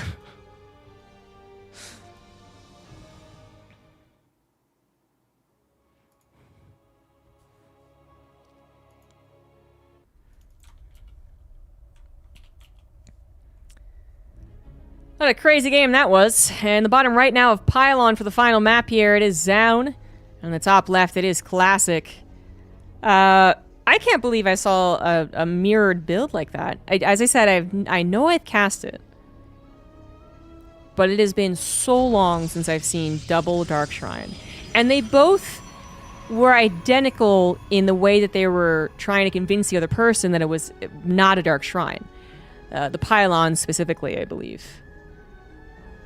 Which, to be clear, I'm not quite up to date on that, but if I recall, the last time I saw a similar situation happen, one of the pros interviewed mentioned seeing not enough pylons at that point. So I'm pretty sure like it's down to the pylon count, and they both made additional ones. And then there was an additional fake from Zaun. He got such a fast forge, but he faked the +1. So I mean, this is where you just gotta interview the guy. You just gotta interview him. You just gotta be like, did you have any suspicion? Is that why you had a faster forge? Because I don't see any other reason to get it. Because if he was gonna follow up his ET attack with a +1 Stalker attack, I mean, that would have been hard to achieve. I mean, not impossible. It would have been taking so long to actually get the +1, even with the forge being that fast. And obviously, he didn't get the +1 immediately. He waited until the hallucination saw it, and there was a total fake. I mean, I think that had to have been a what-if forge. Or maybe it was just a further fake. But then Classic's forge was about as, I feel like, normal as a forge timing gets. But, I mean, an earlier forge would continue to suggest that it's an Art Dark Shrine. I don't know. I guess Zaun committed more to the faking. It didn't really end up mattering as far as, like, you know, because both of them, their DTs arrived at the same time and they both were like, oh shit. But I think maybe Zaun having... I don't even know exactly how you're supposed to play that out better with the knowledge that each player has. And that's what's important. Like, we have the God vision. We could say, like, well, only if, but I'm not even sure. And obviously it would be very different for the players. It's absolutely crazy that it happened. It happens so rarely. Then on to game number 3. Very different start, actually. We got 2 Adepts from Classic and 2 Stalkers from Zaun, something that Classic is actually going to be able to see. Whereas I believe Zaun's probe, he skedaddled. He did see that it was 2 gateway opener, which is pretty common in Korea, but still worthy of checking, I suppose. And he has yet to see that it is Adepts. The probe's going to go back in to double check the presence of a Nexus, which is very important. Nexus is here, though. Stargate for Zaun, no, not in proxy this time. Just simply back at home. And this would be scouted pretty immediately if it was a sentry opener. which again, Zaun doesn't know that it's not. But the thing is, he might be totally okay with being scouted. It's still a useful tool, even if you know it's on the way. But it is a depths, actually. So at this point, Zaun knows that it wasn't a sentry opener, seeing as the 2 sentries are here right now. And he also is going to threaten the sentries. He's going to threaten the entire game is what he's going to do. But by threatening the sentries, he also might make sure they don't send a hallucination across the map, because they might want a Guardian Shield, or they might want all the force fields they can buy. So that's really important. Just a couple of Stalkers providing that pressure. Stalkers also targeting the shield battery makes sense. That could lead to the snowball. Classic with no hallucination does not know about the Stargate, but also, probably more importantly, doesn't know about the proxy gateway. Seeing that there are 2 more Stalkers, so a total of 4 for Zaun does suggest a lot of pressure, potentially. You know, it is usually a precursor to something that's very invested aggressively. And we also know that there are 6, and he's about to see that. So Classic already figured that out. Second shield battery is on the way. Main base still very vulnerable looking, though, as the Oracle is coming across the map. Classic is fully invested on the front line, has nothing to defend the main. Great force fields, though. Cut off about 3 Stalkers. 3 Stalkers exactly are going to go down. I would say those are really good, but the Oracle in the main is going to kill, let's say, 4 probes. That recall was not good. Wait, what? That is funny. Oh, no, the pylon's gonna go down. Hold on a second. The pylon's gonna go down. Charge up from the shield battery. Charge up from the shield battery. Guardian shield. Force fields. He's desperately trying to save it. He does save it. Plus, now Zaun is captured and loses the Stalkers trying to dive after it. But the Oracle goes back into the main. Stalkers are there, but the depths are there too as it Zaun somehow slipped those by. So many probes going down. Oracle falls. But Classic is going to lose 12 probes. But Zaun is only on 1 base. Zaun is only on 1 base. There is no way that Zaun wins this. Classic has the army supply. He has 2 Nexus, and he will recover that economic damage. This did not go according to plan.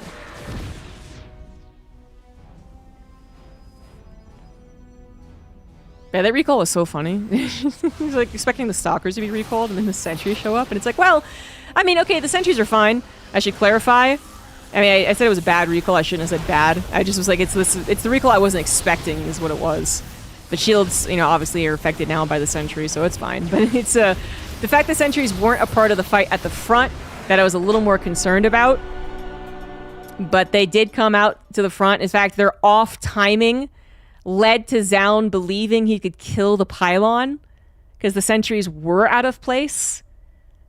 And that's what led him to over-investing into it. So the sentries, their off-timing, their return to the front couldn't have been better timed. That is funny. But yeah, Zaun is going to fall here. Classic advances first out of this group. Now we're going to go on to the losers match. Yeah, he got the pylon. It's a moral victory. But the losers match is going to be Hero versus Bunny.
This is the losers match. Whoever loses here is out of the GSL. In the bottom left, we have Hero. In the top right, it is Bunny. The winner will go on to the decider match versus Zound. So Hero could get his revenge, or Bunny could face yet another Protoss. He already threw some of his builds up against Classic and actually repeated a build, which ultimately ended in his loss. I don't think those are the only builds that he has. I don't think Bunny literally has 2 builds versus Protoss. I think he just was hoping the first one was, not a fluke. That the first game that he won was based off of Classic, just not having the, I don't know, the right skills to defend against it, basically. Like, because it's not that it's not known about. Like, Classic would know about it, but Bunny, I think, was just hoping, hey, it worked once. Maybe it'll work again. He'll think it's something different, or he'll defend too soon, or be too greedy again, or, whatever it is. But, yeah, that's Bunny needing to continue to throw out different builds, I think.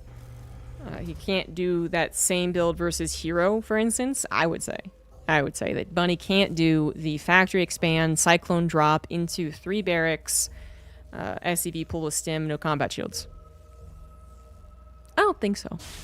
But, maybe you test it, maybe Hero messes up too. Because Hero, it seems like Hero's problem with the SCV pulls is that he can see it coming. He knows about it. He can see the build look identical to previous SCV pull builds. No, he's gonna get the SCV. That's so annoying. And he can see the SCV being literally pulled, and yeah, sure. But it seems like Hero, what he does maybe incorrectly is prepare a, a very dedicated anti-SCV pool response when staying the course for a large part of the game actually would be better. I'm thinking about his GSL finals versus Morrow in particular, which Hero eventually won, yes, but there were a couple of games that he arguably should have won, or won easier against SCV pools. But it was, he was kind of doing this like, well, I see an SCV pool, I know it's going to be in the way, let me go like fast charge Storm on 2 base, but then it kind of lost some of its power. It couldn't be prepared fast enough, basically. Like, Zealots aren't in high enough number when the SCV pull happened. So it's almost this weird thing where the knowledge of it almost seemed to hurt Hero to a certain degree in those GSL finals. And then some of that happened again in their match in Dallas, too. But if there's one thing that Hero should have been practicing, well, besides PvP, for this match, it would have been aggressive Terrans and SCV pools. Because Bunny's aggressive and SCV pools are very meta. Hallucination is going to see the opener. Factory expand has turned into 3 Reaper, 2 Hellions. Hero already has some SimCity set up for this. So the shield battery at the front also going to help him defend against pushes that go over here. And he has a wall on the high ground, so this is pretty much taken care of. Blink, obviously, as the bread and butter of Protoss. And those other games where, the Hellions actually do get in. The Sentry and Adept went after the Reapers instead of kind of standing guard, which is punishable by death, I want to say. But the 2 Hellions so far not finding a lot of damage. Thankfully, 2 Hellions not one-shotting probes. They do get them low, and then maybe with the combo of the Reapers, suddenly 1, 2, 3, 4, maybe 5 more probes go down, maybe. But the Reapers were not allowed in. So I suppose the Adept Sentry, while they were out of position to help against the Hellions, they did push the Reapers way, way far back, so they really couldn't come in to get some of those last shots. A very typical opener here for Hero. 2 gateways only? No, he's going 2 gases as well, so this isn't going to be into that faster 3rd Nexus. This might be into faster Storm. Charge Storm. Hallucination gets in, see the 3-1-1 set up with 2 bases. Doesn't have to be an SCV pool at this point. But it probably will be. And if you do go charge... what am I drop? Easily handled. If you do go charge Storm very quickly, in preparation for an SCV pool, it's not like you can't be aggressive with it. I mean, that does kind of flip the script to a certain degree, where if Bunny, say, does an SEV pull, goes for a third CC, he is the one that then has to defend, has to be very careful, and actually could still die to something like that. But, it's 2-base Colossus. We've just been seeing so much Storm lately, with the meta being SEV pools, I suppose, right? Although it seemed to kind of happen before that, actually, but with the recharge, maybe. Anyway, the Robo is coming down. So a lot of the times in a more typical PvT, before the SEV pools were just rampant, you would see that Colossus come out after the third Nexus. 2 Gateway or 3 Gateway, third Nexus. Then you would get your Forge and your Robotics Bay. You build up your Colossus count, right? That's what we see a lot of the times, for instance, in Europe. All the time. But the emphasis here on the Colossus first will give him some protection in case this does end up being an SEV pool. If it is one, it's not the same one. Bunny, different opener, different timing. He's getting stim and combat shields here. Warp Prism actually got very low. It went way too close to the bunker and the Marines. Woo, that's not supposed to happen. But fortunately, it does survive, as well as the 4 Stalkers, and only 4 Stalkers. Keep that in mind. Despite only being on 2 base, it's not like Hero did invest a lot into producing units. He has invested instead into some technology, and then production, and then Nexus. But point is, he didn't just build 12 Stalkers as fast as he possibly could, which wouldn't really be doing a lot for him at this point. Marines and tank are on the way. Observer is going to see that, keeping a close eye on whether or not SCVs are pulled along with it. They are not. Third CC is coming down. Auto turret harassment goes down on the natural 2. That's additional 4 probes killed. Total of 10, actually, in this game. Make that 11. Not too shabby, actually. That's a good amount. 4 Stalkers finds the army. The Warp Prism also barely once again getting away. Hero could definitely use that to micro the Colossus, provide some type of back attack on the tanks if need be. Great snipe on that one medevac. Yeah, a bit bold, but worked out right there, and that's Hero. Sometimes, a bit bold, but it works out more often than not, I guess. There are some devastating losses Hero has taken to maybe being a little too bold, but I think it works out more than it doesn't. Third Nexus, supply block, whoopsie daisy. But third Nexus is done. Forge is on the way. Not particularly fast upgrades. A lot of safety going into Hero's build, I believe, because of the anticipation of an SEV pool. So it's nice to have this game amidst the other TVP that we had, because it's kind of one of those examples of Terrans actually getting a pretty decent macro game because the Protoss had to respect the possibility of an SEV pool. They couldn't do 2 Gateway Nexus into a faster Forge, then obviously the Colossus production and all that. They had to prepare for something hitting before that. Now, that might be good news for the Terran, who also did get all of that probes worth of damage. But it's not like there weren't losses in that, so keep that in mind. This still favors Bunny, or Hero, technically. But yeah, Bunny might be able to get to a third CC, but this is where Protoss tend to start to control a little bit more of the map. With the 3, 4, Hallucinated Colossus, clever. Hallucinated Immortal as well. With 3 Colossus, you can really start to bully the Terran. Tanks are the only answer currently, as the Vikings are only popping out now. 2 of them, not a whole lot. Not going to take out the tanks that fast. The tanks do get a couple of shots off, but one of them goes down. A lot of the buffer for the Colossus are also going down, however. And this is getting a little scary for Hero. Yeah, Hero's going to have to actually respect this.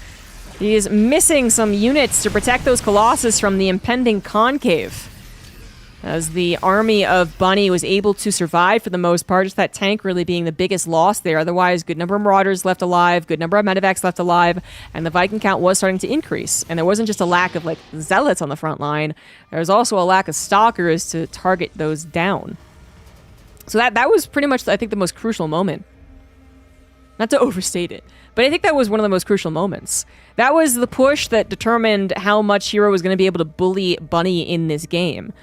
If he was able to poke, run away, but stay, critically stay around, and then poke again, and then threaten with the Warp Prism, and then poke again, and then threaten with the Warp Prism, that's when the Terrans really start to feel like they don't have a chance. But Bunny was able to stand strong, now gets a pretty powerful counterattack. 4 Vikings is not a lot, but he still has the tank to help out, and a good possibility of a concave. Anti-armor missile also very helpful, nicely done. 1 Colossus very low as well. Pylon destroyed, second Robo going to go down. Disruptor not getting a shot. And now going to go down as well. Oh, that's the first robo. All robos down. No more robos. No more splash. Nexus now being targeted as well. Forge could be in trouble. Bunny sees the opportunity. And the Stalkers are not with the Colossus. The Colossus already injured. So the anti-armor missile are going to go down. Disruptors shoot out. Are going to force the pickup. Nice blink to kill at least one of those medevacs. But look at the supply. Hero. I mean, he's feeling the repercussions, I think, of the early and mid game. If anyone looks at that push into Bunny's third and is like, well, that's where he lost. I would not agree. I think that was Hero's chance to test the waters and see if he really was staying afloat. If he really was, able to go mano-a-mano with the Terran. And he couldn't. And then Bunny did not have more of a green light to go ahead and counterattack and push into his opponent.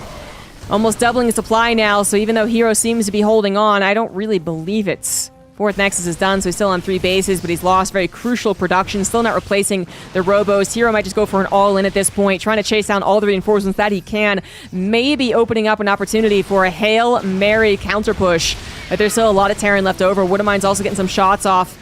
I mean, I say a lot of Terran, but a lot of it's on the other side of the map. This could be Hero's moment. He's finding about half of the army back at home, half of the army elsewhere. This could be Hero's moment. Actually, it really could. Hero trying to win the game here. One missile turret, surprisingly effective against that Colossus. Way to go, missile turret. Leaving the Stalkers alone, and they get bombarded by the Marauders.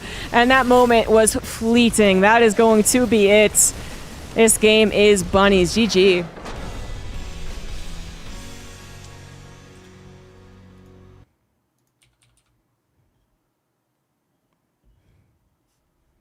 I love when the missile turret helps.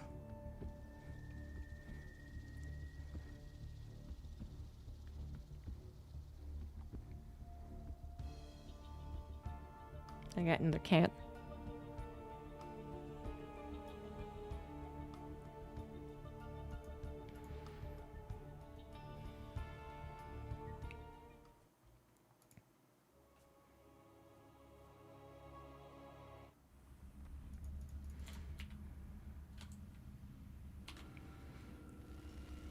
We're on torches for game number 2. And in the bottom right, up 1. He is Bunny. In the top right, it is Hero. Sending out a very fast probe, which he does pretty often. So I'm not really reading into this. But what an interesting game 1. That could not have fit better with my commentary, I think. Which is the warnings of the first TVP of the day. This is why Protoss don't always seem to have an immediate answer to SCV pulls. In the third game of Bunny Classic, it was obvious. It was the same build, and from the get-go, literally the opener to the production, everything was the same. And you can see what happens when a Protoss says, I know for a fact you are SCV pulling. They get exactly what they need, and they defeat it no problem whatsoever. But the last game, Hero vs. Bunny, game number 1, is that evidence of what can happen when you think, okay, this guy is most likely going to SCV pull me. I'm pretty convinced that's going to be his plan. I'm going to prepare for that. And then you do take losses when you do defend in that way. As much as it can feel oppressive when a Protoss does get away with the 2 gateway expand, faster upgrades into the Colossus, and then they bully you on those 3 bases, right? As oppressive as that can feel, the goal, I'd say, for Terran is to not let them get there, but not just in a sense of let's end the game before then, which the SCV pool does, but also in a sense of let's make sure they can't be that greedy, which the threat of the SCV pool does to an extent. And so Hero, I think he really did take losses, even though the resource trades were technically favorable as this probe, man, he's trying his damn best. Even though the resource trade favored Hero, because Bunny had given a lot of units away in all the probe kills, I would say the probe kills, which were a good number, plus the lackluster economic build from Hero, really is what made that game so favorable to Bunny. So it wasn't the push and that not working, that was just the final test. It was the, okay, did Hero still have enough built up even when he did have to appreciate the SCV pool potential to actually take on Bunny's army? And the answer was no. Bunny had gotten a 3rd CC. He had gotten a good number of Marauders. The Raven was even helping out. The tanks were crucial. They were kept alive, of course, and then they were in position to help against the Colossus. It was great. It was perfect. And this is where you just kind of have to throw darts at a wall, I would say, which is that, you know, you could, you know, the Terran side of things, I suppose, as the Adept comes in for a little harassment, which actually going to delay this command center quite a bit. Bunny did not opt for the bunker this time. Not that that would have helped anyway. But instead trying to get the Cyclone, it's not going to be out for a little while. More so, I suppose I should say, Bunny opted not to go for more than the 2 Marines. That's more of the issue. 3 Marines would have cut it for the 1 Adept, but not the second one that is joining up. And whoops-a-daisy. Does need to wait just a couple extra seconds for actually trying to get back to that command center. So this is good pressure from Hero. But it is going to end with the Cyclone is out. But yeah, as far as the Terran, you know, you could be like, well, that went great. Macro's easy. TVP is fine. And you might be able to get away with it, but if Hero is also like, you know what, I think you're not going to SCV pull every time. I think I need to try and be like maybe a little bit greedier and still have an eye on whether you're going to SCV pull me. I think that's still going to work out. Then I think Bunny's not going to have as fun of a time if he goes 3CC. It'll be a fine, nice, and back and forth game, but I don't think it'll be as severe. But Hero's not going to go for the 2-gate expand. He is at least adding on a 3rd gateway. Another question is a Warp Prism. He tends to like the Warp Prism. He's kind of along with Max Packs, which just always get the Warp Prism with 3 gateways. Bunny's medevac drop is on the way. Double Widow Mines. Just uses the factory to build into those tanks, which are pretty crucial. 2nd barracks also being finished up as the Tech Lab adds onto the starport. Very crucial. Banshee or Raven? Banshee or Raven? Banshee or Raven? Banshee feels popular on this map. It is a Raven. That Raven is kind of a nod, maybe, to it being a macro game then, considering that's what happened last game. First Widow Mine is taken out. Second Widow Mine is not good. Last second pull away right there. Only losing the 1 probe that you should. And for Bunny, kind of a sucky situation. Loses the medevac as well as the Widow Mines. And he lost 2 SCVs. Depths came back in. So yeah, the Raven isn't guaranteed. The Raven is not a guaranteed no SCV pool, but it's something to consider. Charge on the way, lickety split. Hero not going for a particularly fast 3rd Nexus, as he does invest into Stalker production with the Warp Prism, so he is going to be applying a good amount of pressure. 1 tank is available. It's not very well protected, though. Bunny doesn't know that it's 3 gateways. And this map's kind of odd. Usually a gateway would go on the front, but you're not quite sure about that, I think. Yeah, I don't... Yep. I mean, a bunker might not have stopped it either, but it would have made it so that the Marines don't have to leave. You know, they're still fighting around in the bunker. 2nd tank is available, so this won't be end game, but this is the steps that lead to a game-ending blink attack. Every tank that falls is another butt clench for the Terran fans. You're just like, no! Raven's going to go for some auto turret harassment. A minor distraction that Hero is not going to be bothered by. Goes in for the tank, goes in for the Cyclone as well. Saves some of the Stalkers that are being targeted down with the Warp Prism. I believe he did lose a handful. Yeah, 5 Stalkers do go down, but killing both tanks. The 3rd tank also very vulnerable, but a lot of Stalkers are injured, so I think that will be safe for now. Bunker is coming down. Just kind of wish that it came down immediately. Still important to get it if it saves the day. If it saves the day, that tank barely survives! And that is very important. It means that Hero will... No, he does get it, he does get it. Okay, but he lost so many Stalkers trying to get it in the first place. Warp Prism going to be targeted down. No additional Warp in. SCVs pulled. Crucial to help out with the limited number of Marines that are available, but that is going to barely do the trick. And all that time, the Raven killed 8 probes. So not too shabby. Unfortunately, not microed away, but barely at the last second will survive. A lot of bareleys in this game going down. Bunny comes out ahead. He is up 3 workers with the double mules now, and he has traded his army. So both of them lost army. But that's okay, because both of them lost army. At this point in time, Bunny might be a little concerned, because he just doesn't know the information that we do. But if his medevac does make it across the map, and that is an if, it is not going to make it across the map. It would see a very low number of probes on the 3rd base.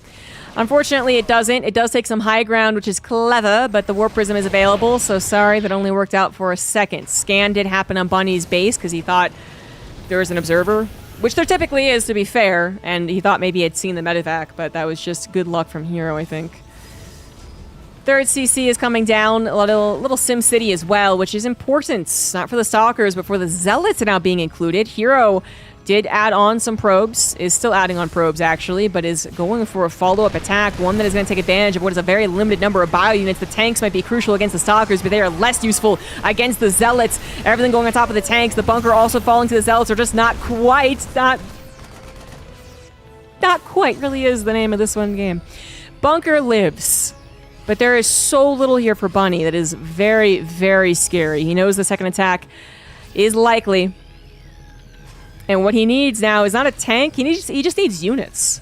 That's the thing. Any unit would do. But he needs units. Widow mines are being made as the reactor did finish, and that might be just in the nick of time. Hero might have been down in workers, but now is ahead in a more appropriate stance. About 13 is actually very good. Because that third CC might not be on location for a little while. Warp Prism goes into the main, killing even more SCVs, and that's going to be a distraction too. Bunny needs to be careful about the front line. Seems like Hero's not willing to commit. That is a very low number of Protoss units. But I think that's exactly what Hero needed. That follow-up attack, I think that's exactly what he needed to make sure that this game stays, at the very least, even. SCV's mining out the gold. This triangle is so nice to take. So third CC will be gotten. Hero has some time to get not more probes, but a fourth Nexus. +1 attack, Sand Thermal Lance, more Colossus as well. And it looks like Bunny's going to miss the Observer this time around. Missile turret's coming down somewhere. Anti-Warp Prism missile turret. And then a couple of Zealots are found out as Bunny finally moves across the map. Armor supply is very similar. Upgrades will be the same in about 15 seconds. Scans ahead. Doesn't really see very much, but still doesn't really like the optics of the push here, I guess. Warp Prism goes in. Widow Mine's burrow. Marauder needs to be saved. Yeah. Good save, though, on the Zealots. Ditto. Missile turret was helpful. Reinforcers to take out the Warp Prism. This is all time buying, though. This is all Bunny responding to the Warp Prism rather than trying to do any amount of damage. And more importantly, rather than Bunny being in position to defend against the incoming push, Bunny totally out of position. He knows it too. I can almost guarantee that he knows it. He's like, this is going to take so much time. I got to get back. And he does. The Stalkers are the ones that are scouting now. Well, the Observer is still there, actually, so they just wanted a couple of pot shots. I do love the missile turret on the front. I do love it. It helped out last game, and it'll help out this game as well. Ideally, it sees the Observer, and it does. There you go. But it also can help against the Colossus. Either it attacks the Colossus because they get too close, or it distracts them. Because Colossus love killing buildings rather than units. Seems like a solid setup for Bunny, as far as his setups can go, I suppose. He is still down about 10 army supply, and he just took away a lot more. Okay, no, he's... I don't know if that was a planned drop, or now it just turns into repositioning, but now, yeah, you gotta go for the concave, lift the CC, pull the SCVs, hope that this works really well. I'm not sure that it will. There's just simply not enough firepower. Medevacs are also out of juice with all the running around that had happened earlier on. One Colossus will live, and Bunny will be forced to tap out. GG's. They go to the final match.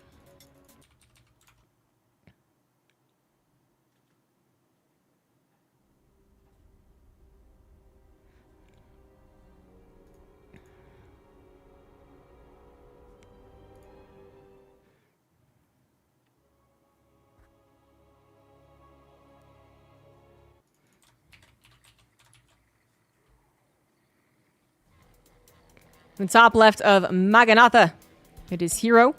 In the bottom right, we have Bunny.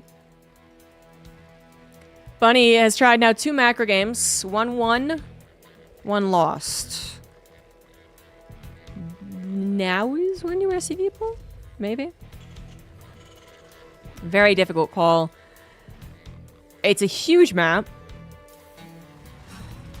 And I don't know if I like that in any way for the Terran. I don't think Terrans like large maps. The larger, the worse. An SCV pool takes longer to get across the map, and an attack of any sort will take longer as well.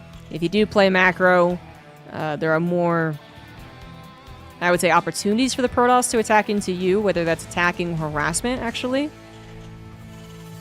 Just with the more the map is large, the more bases eventually come down, the more opportunities the Protoss has to send, avenues of attack, and all that good stuff, so. And if you do manage to take a good fight, say you do the Hail Mary SCV pull around your third, and it just demolishes the Protoss army. That's more time for the Protoss to recover from that, so. Maybe I'm just a little surprised that he let it through in the vetoes the more that I'm thinking about it. Because it is one of the largest maps in the map pool, isn't it? I'm not making this up. I'm not going off of a gut feeling and being totally incorrect.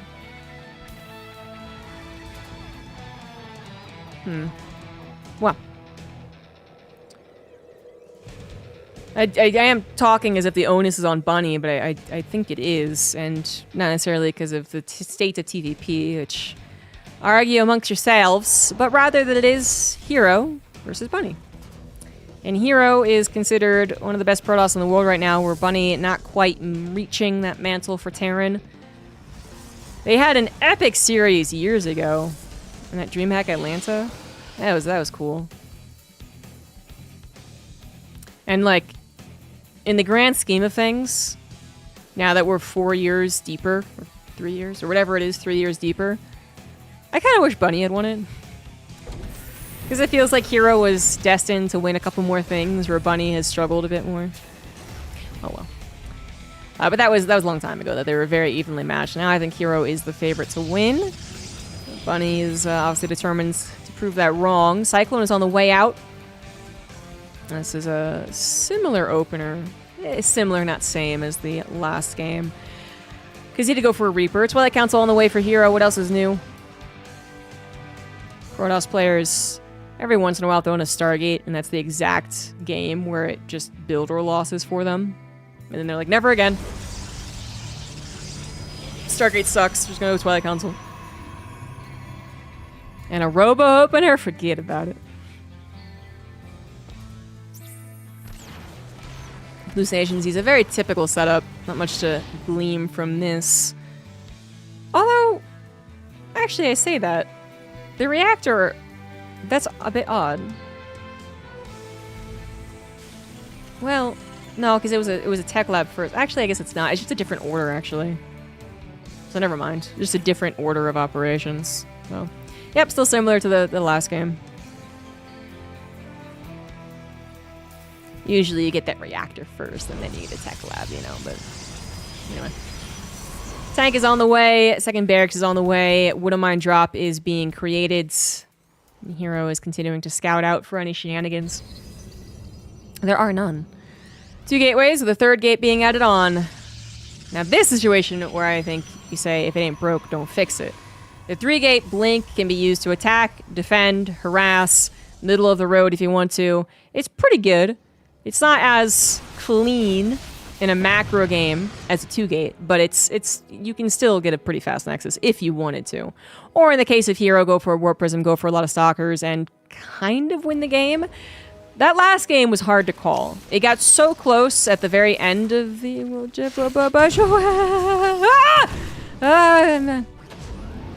I assumed that would be no problem whatsoever, and that was very close to being a very big problem.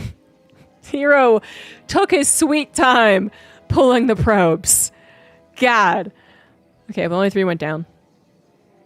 What was I talking about? Oh, Hero likes to go the Warp Prism and the Stalkers, but actually, this is the time he doesn't. This is the time he does not. He does go for basically the fastest Nexus after 3-gate. Yeah. No additional Stalkers. Well, 7 Stalkers actually pretty good, but... They're not good for Microdosol level. Well, not when the probes are just standing there. I mean, this is the most typical thing ever. And Hero was a bit slow to the pull. I just, you know, could have been a disaster. Charge and Storm are on the way this game. So that's a bit of a departure for Hero that Bunny would love to be able to scout. It also means with Bunny's current setup, there will not be an SEV pool before Storm.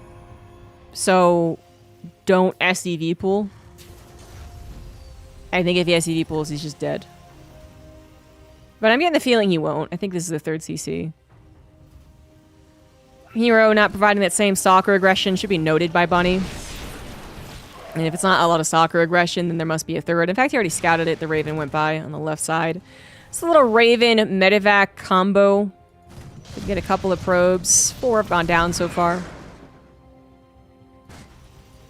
And there is that third CC. Interesting that Bunny didn't try any SEV pulls against Hero.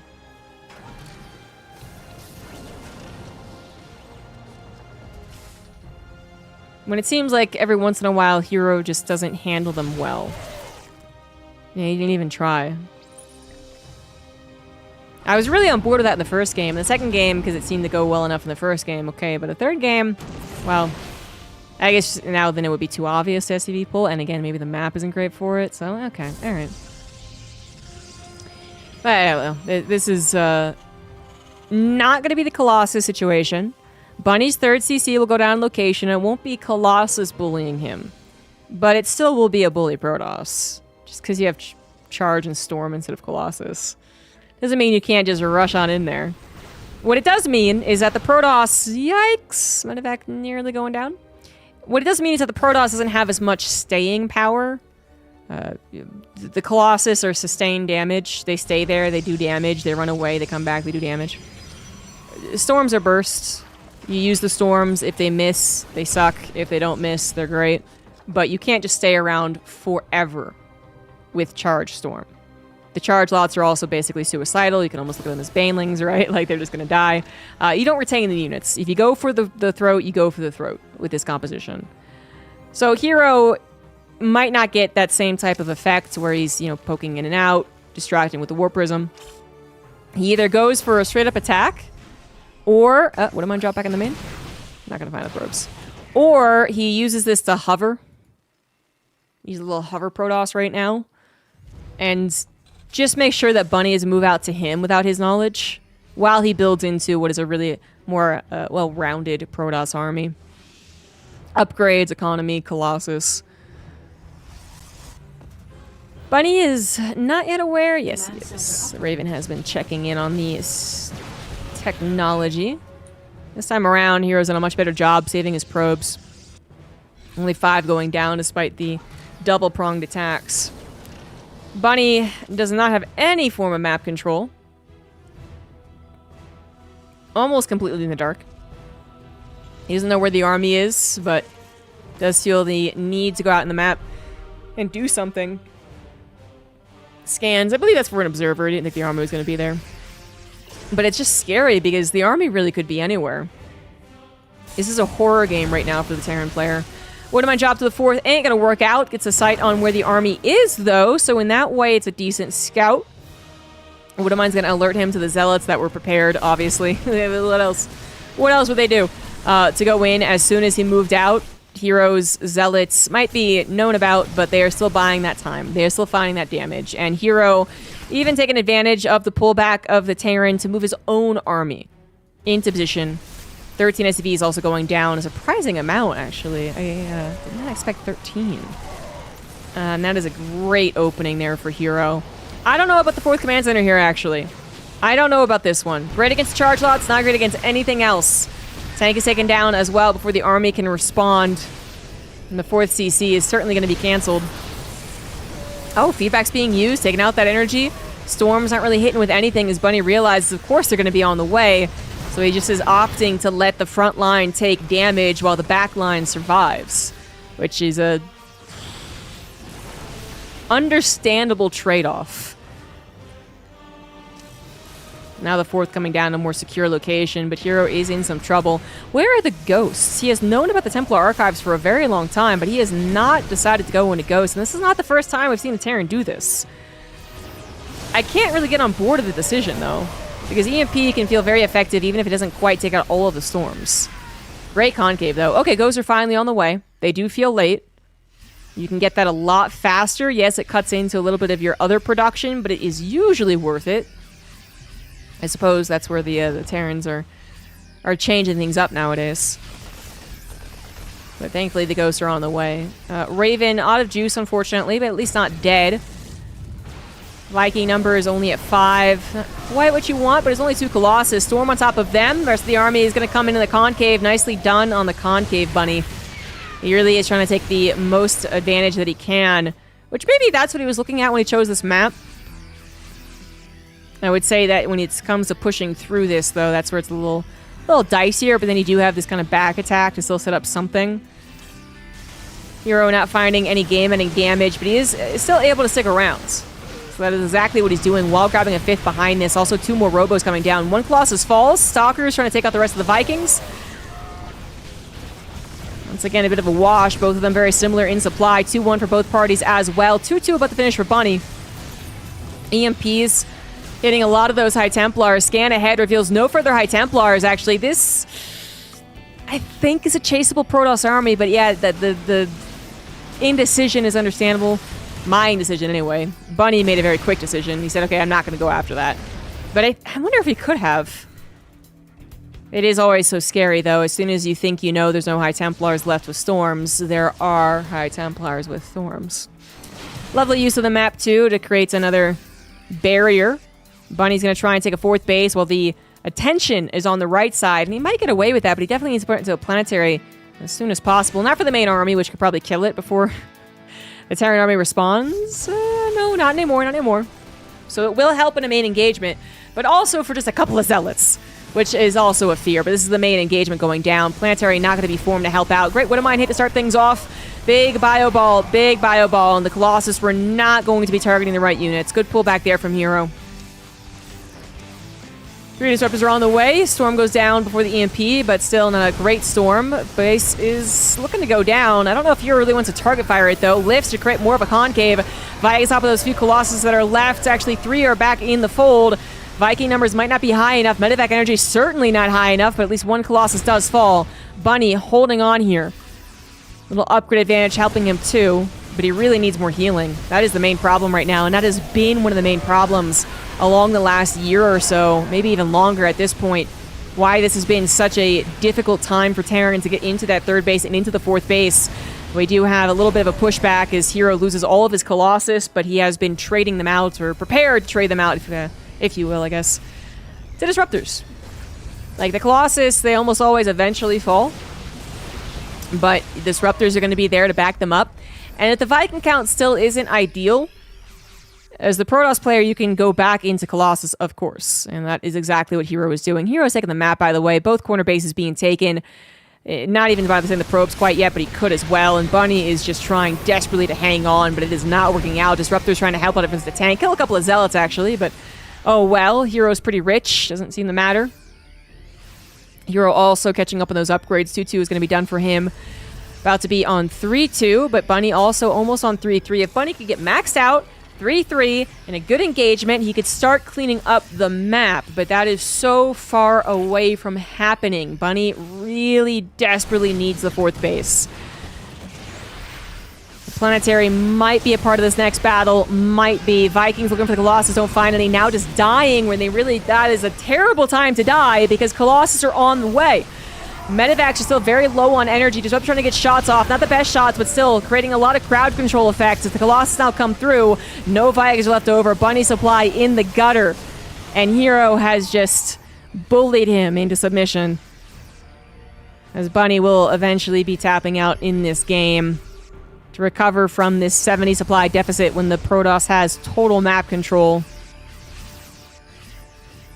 Just not going to happen.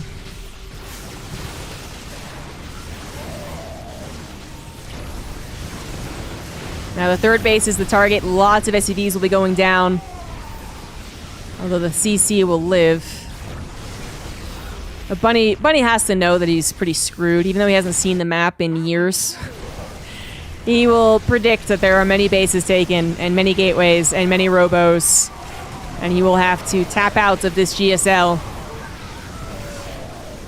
GG's. Hero 2-1 advances to the decider match where he will face Zaun in a rematch.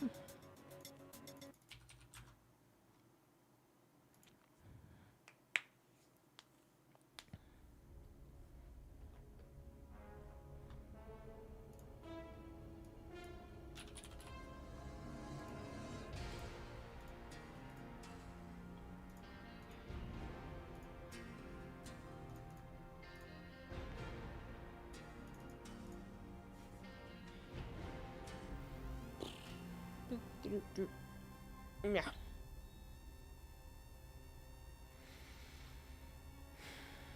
Be right back.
It'll refocus eventually.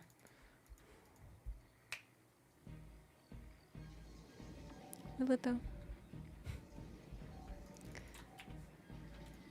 It's the decider match in GSL Group B. Who makes it to the semifinals and who loses out on an opportunity for an EWC qualification spot? In the bottom right, we have Hero, and in the top left, we have Zaun. So in the other group, we already had a couple people who had their qualification spots. To be honest, I don't remember if Hero has it or not. No, Hero does have it. He actually got it first. Right, of course. Yeah, so this is less pressure from Hero. So Hero got it in the first season of GSL, and then, yeah, Maro was able to get it in the DreamHack Dallas. But for Zaun, this is, you know, one of the good chances, I guess, to actually... Oh, wait, did he also win the Korean qualifier? Both of these guys are already in it. Both of these guys are actually already in EWC. How about that? Yeah, so far it's Clem, Zaun, Kira, Rainer, Serral, Trigger, Firefly, maybe Firefly. All those match-fixing allegations seem pretty real. Hero, Classic, Maro, Shin, Solar, and Showtime. Yes, okay. So, alright, the pressure for that is not here. But the pressure for more money and more prestige is still. So both players, a little less weight on their shoulders, but now they get this rematch against each other. And I want to see who is best. Zaun was able to get the win over Hero in the preliminary match. Some tricks definitely came into play, but the final game was not exactly straight up, I would say. But basically, I'm not saying that Zaun won because he's a tricky little bastard. I'm saying Zaun played a very fair PvP across the board and just won. And PvP is like that. PvP, you both have to be tricky. You both have to be a little dastardly. And in the first series, Zaun ended up the winner. Can rush into a Blink Stalker attack as Hero prepared for his own Immortal Adept attack, I guess. It was an interesting set of games. Stargate coming up from Hero, however, to shake things up even further, if this is a continuation of the last best of 3. He did go for a Stargate in that last game, but it was a really odd one. It was a off timing, totally unpredictable, but then still didn't do a lot of damage one. This one could be predicted. Zaun's probe obviously won't see it. Hallucination would, and Zaun did go for a Sentry Stalker opener. So this is something that Hero should be aware of, and just is fine with that, is comfortable still having an Oracle opener. And considering that the Oracle and Oracles, plural, can still be helpful, I mean, it's obviously okay. Was it nice when there was a chance that the opposing Protoss player couldn't scout this? Unless they got the Adepts in, or, well, waited further for Hallucination, I guess is the change. Yes, it was, but now the Hallucination comes out so quick. So the Oracle is going to come out, try its luck in the main base perhaps, but then really be looking more for maybe two-pronged attacks with the Adepts maybe from Hero. Should be Adepts. You only got one, really? Oh yeah, one soccer. Maybe 2 oracles fly in when Zound's least expecting it, and then their use for stasis traps cannot be understated. That sometimes actually saves players in PvPs. But the Adept is constantly checking around because it really wants to see if there's any opening for the Oracle, I would say. More than anything else. Zound wisely decides to keep his units and his probes in the main base. While he's still limited on units, he's not going to open up any opportunities for Hero to find damage. So as soon as he can add on more units, that's when he sends the probes down. Oh, at this point in time, I mean, maybe I shouldn't say this legally, but it's pretty freaking clear Firefly match fixed. It's pretty clear. The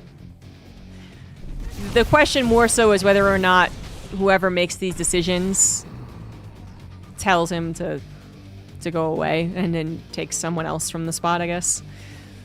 That's more so what's in question. And if it doesn't happen, it's going to be really awkward casting Firefly at EWC. Really awkward.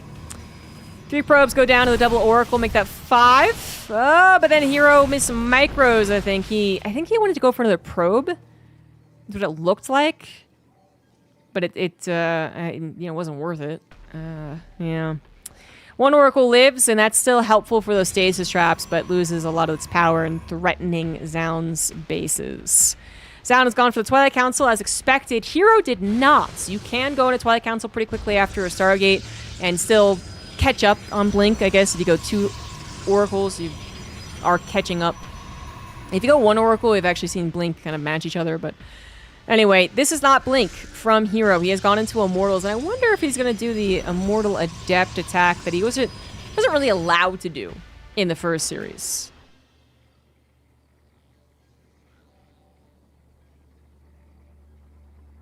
He did get a 3rd base on that technology. It just was a hidden 3rd base. So I'm still not ruling it out as his 3rd takes its spots. Zound goes for the triangle 3rd. But it is also on the way. It is behind, though, and Zound is behind overall on the probes.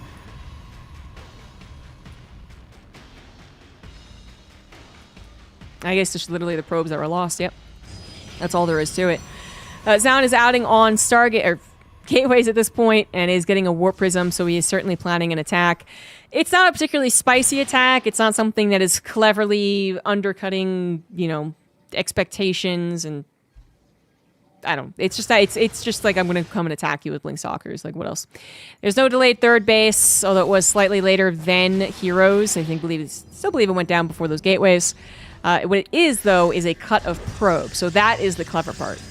Probes are no longer being produced. So Zound fell behind straight up, but then he also stopped producing them. So Zound really is dedicating quite a bit to this. No Forge either, so there are the cuts that are happening to give him this surplus of Stalkers that are hopefully going to win this game. Hero did go for Twilight Council, not for the Adepts, but for Charge. So kind of old-fashioned Charge Immortal. Archon eventually. Archons are not here. Archons are almost always helpful. I don't want to say they're not helpful, but weirdly enough, in this case, an Archon might not be.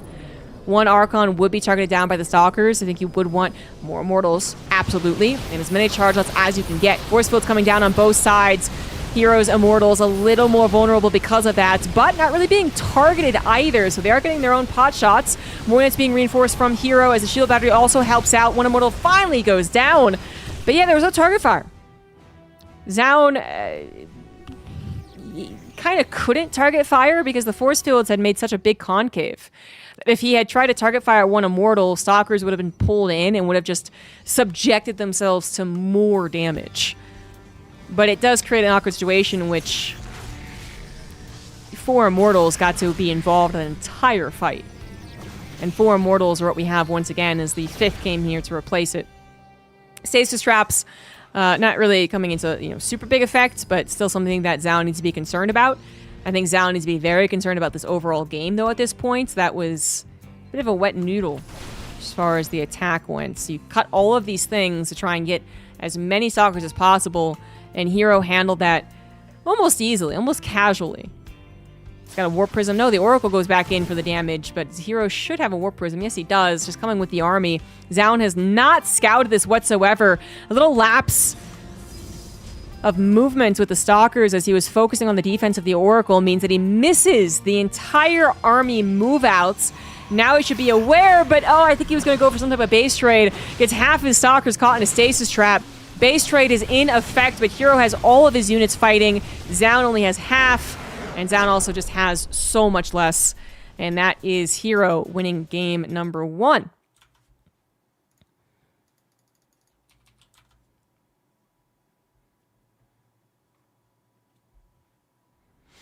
No amount of money is with your integrity.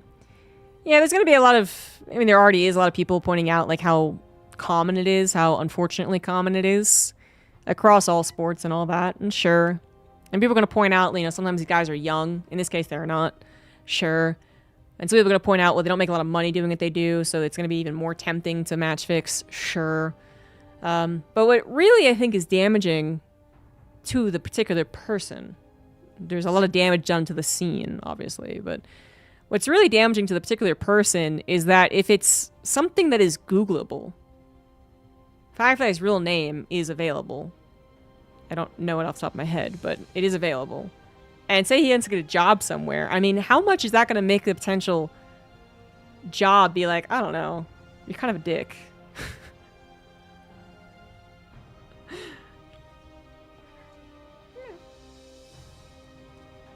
See, that's why I'm like, people are being like, ah, whatever, he's gotten his money in StarCraft 2 and then he's gonna fuck off. And it's like, yeah, but what about the rest of his life? Things can track you a little more in today's day and age. Anyway.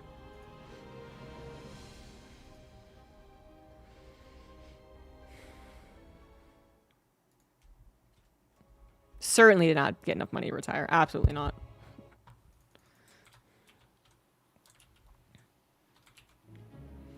Game number 2 as my cat takes up the screen. In the bottom left, it is Hero. In the top right, it is Zaun.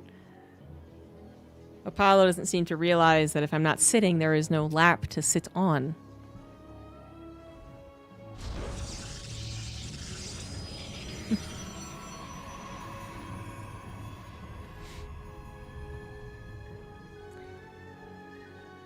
If you ever have someone tell you that cats aren't needy, just point them to my stream. All my cats are needy. Even Wicket, who's like a tsundere cat, that's what I call her. She pretends that she doesn't need humans or social attention or anything like that, but she does. She just pretends to be very upset while it happens. Anyway, it's game number 2. So Zaun, he goes for a pretty straight-up attack. There was that, you know, the little bit of what makes it powerful, cutting into the forge, cutting into the probe count, sure. But it was a pretty straight-up attack. Even down to its actual execution. Just stalkers, go.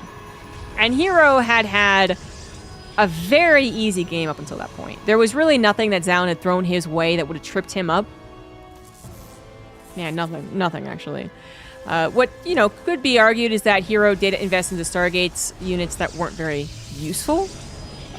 You obviously could still find a good engagement because the Stalkers can pick off the Immortals, and their retention is often their best attribute. But, first of all, I don't think the Stargate not doing a lot of damage actually drastically, negatively impacted Hero's game. And then second of all, the fight was not what I would say is ideal for a Blink Stalker fight. I'm not sure exactly why Zaun did what he did, but hindsight 2020, looking at that fight again, that's one he just wouldn't usually want to have as a Blink Stalker player. One where it's just mano-a-mano, big concaves. You know, his Stalkers weren't able to focus fire the important units. Many of his Stalkers actually weren't involved, so the surplus of units wasn't really an impact there. And a lot of Hero's units were able to impact them because they might have been less units, but they were more impactful. They were the Immortals that were shooting away. And so that's, you know, I mean, I'm not saying Zaun doesn't know that, and he saw something in the engagement that made him go, this is the one to take. But it clearly wasn't, and that's just something that sometimes you don't know until it happens.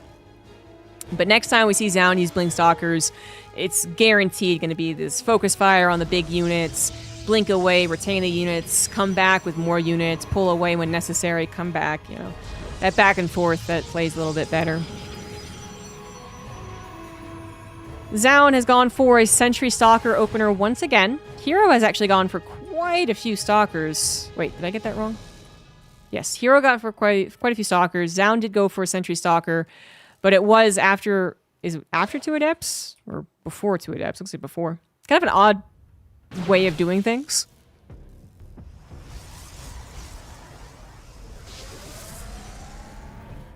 Hero looking for the force field. He's looking. Oh, Guardian Shield and force field. There we go. Yeah, okay. Those force fields are pretty good. But the shield battery kind of negates them. And the Adept that went around was a really nice touch at the end of the day. Usually they're the first units created, not the second units created. But this timing worked out really nicely. Hero very instantly recalling, however, has so far mitigated the damage. With the Adepts, yeah, they could have sacked themselves, I guess. But they really wouldn't have gotten a whole lot. So... the point is, the Adepts were able to force that recall. Not that Zaun was having that much trouble on the defense anyway, but that could have been even uglier, I think. I still like the idea. I still like the idea a lot. Sentries need to be a little careful. Yeah, the Adepts are going to skedaddle. Hallucination from Hero is going to see nothing out of the ordinary. Twilight Council and a Forge. This was one of the faster forges of the PvPs we've seen, but very much for +1. Aside from that Dark Shrine versus Dark Shrine game, which is crazy. This is going to be for that +1. So really setting up for, you know, usually a macro game. Third Nexus could come down. He might still go for an attack off of 3 base, but this time with +1. But this time with +1. Hero has decided to go for, it looks like a similar, definitely not same situation as the last time these two played on Tokamak. This is the one where Hero got that hidden Stargate over here, and then Zaun had proxy gateways. But Hero is going to go for Resident Enclaves. That's more my point here. He's going to go for Resident Enclaves. He is getting a couple of Immortals. This is going to be an attack that Zaun needs to prepare for. Zaun's third Nexus is on the way. Hasn't scouted his opponent's intentions. Is obviously only seeing the Twilight Council and the Robo doesn't quite tell you that. Seeing a much later third Nexus, though. That's getting increasingly suspicious. So Zaun saw this Nexus not planted. He is not scouted this one, I think, in a while, but that's his next destination. Yeah, exactly. Puts the second hallucination directly on that path, which Hero anticipates. Just kidding, didn't have it on attack move. Okay, well. If that was anticipation for Hallucinated Phoenix, that would have been awesome. I'm thinking it wasn't, though. I'm thinking he just moved out that direction. But the hallucination sees no third Nexus. Gets into the main to a certain extent, sees additional gateways. Doesn't see the extra 2, but no third Nexus is kind of the reveal already. And the army moving out as well. Yeah, I think Zaun has an idea. Third Nexus is going to complete, but that might be a damage soaker. I don't know if Zaun is going to be willing to try and defend that. Doesn't look like it so far. And damage soaker is also a time buyer. You know, if Hero does take the time to kill that, that would be great for Zaun. So Zaun just lets that finish. Shield batteries are completing, more of them, and the natural. More Stalkers, as many as he can get. Adepts in the main, though, are a bit painful. No probe preemptively. Oh, that is an excellent warping. There is still a wall there. Nicely done. Force field's coming out for both players. Zaun's force field's just almost completely pushing back the Protoss army. Just further buying him some time. Does kill some of those frontline Adepts. Not too shabby of a start here for Zaun. Hero's actually the one that lost a couple of probes. I'm not sure to what. But Zaun is holding on really well. Oh, aggressive blink forward. Gets the Warp Prism. No further reinforcements. And this fell flat on its face. This could not have gone better for Zaun. Even the Adepts still not finding as much probe damage as they would like. And that is it. Zaun wins game 2 pretty handily. And now we go to the final match. Who makes it through?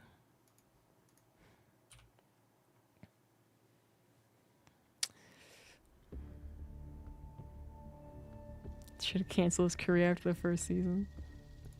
That would be an excellent joke if Firefly wasn't, you know, super old in StarCraft terms.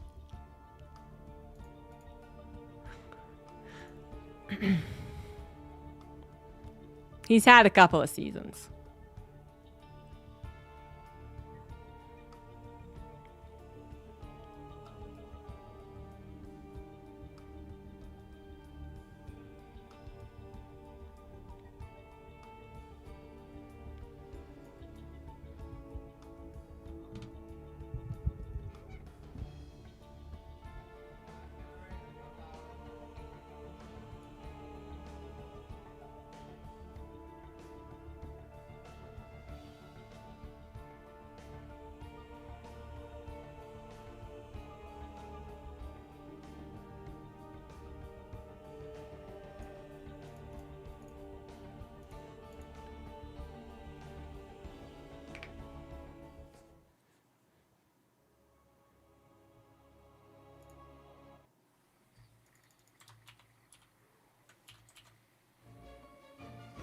And it's the final game. Top left, we have Zoun. In the bottom right, it is Hero. Zoun looked pretty at ease on that defense. Even if the Adept had made it through into the main, I'm not even sure that would have been enough. But the wall off was pretty sick with that warp in. It was pretty cool.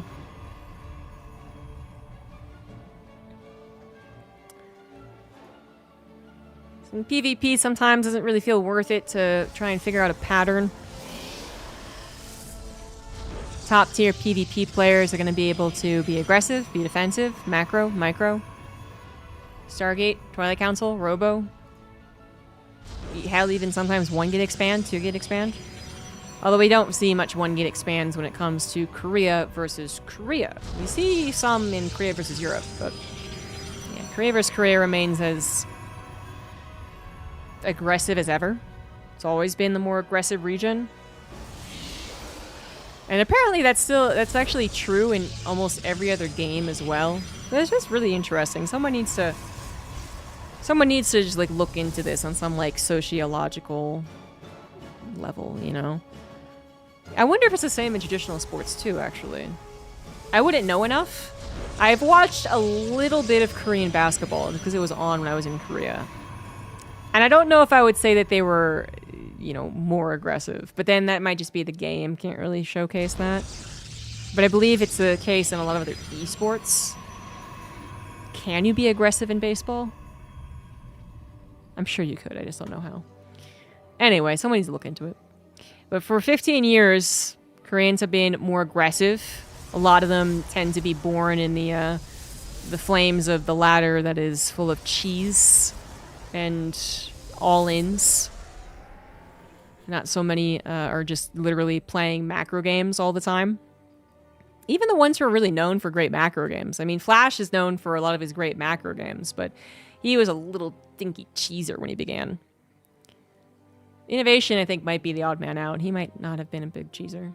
I don't know. I wasn't watching him when he was bogus in Brood War. A little bit of the build developing at this point. A Zealot. Quay?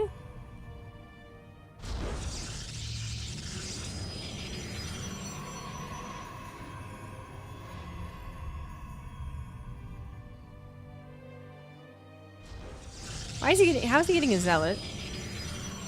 But then also almost the exact same gas. But then also he's actually down half a probe. Because I figured if he was later on gas, he would have had at least a probe more. Huh. Well, the Zealot's coming across the map. All right then. A unit you don't necessarily expect to see, but it is on the way. Zoun is, once again, playing very safe, the Sentry Stalker opener with Hallucination into a second Sentry and a Shield Battery, which is oftentimes crucial. Some of these early game pokes from the opposing player can snowball if you do not get that Shield Battery. Hero sends out Hallucination and actually pulls back the army he was sending across the map. Doesn't like what he was seeing. Maybe was hoping that it was an Adept opener, and then he could just have walled off his natural, or his main, obviously. I'm not sure. But whatever he saw, it says not to go for it. It's a Robo opener too, which actually we have a flip. Zoun going for Robo, Hero going for Twilight Council. Hero looking a lot like Zoun in the last game, with that +1 being lickety split too. Third Nexus will be coming down for Hero, and Zoun will kind of already know that to a certain extent. I mean, the Forge and Twilight Council coming down around the same time, I don't believe is a thing a lot with the Resident Glaives, for instance, or with Charge. You know, you would get the Immortals and then into Charge, as we've been seeing Hero do. So, I feel like this combo is almost always Blink.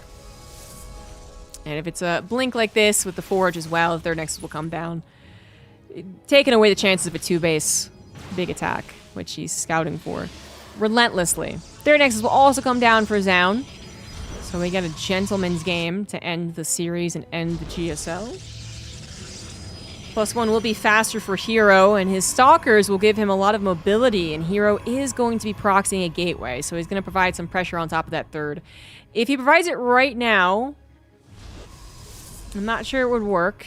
Yeah, I don't believe it would. Sometimes in like Stalker versus Stalker games, you just have to catch them slightly out of position. This time around, I'm not sure that's the case. But if it hits as that +1 finishes, then maybe Hero is able to grab just a few more Stalkers and do a better job of culling the important units, namely the Immortal.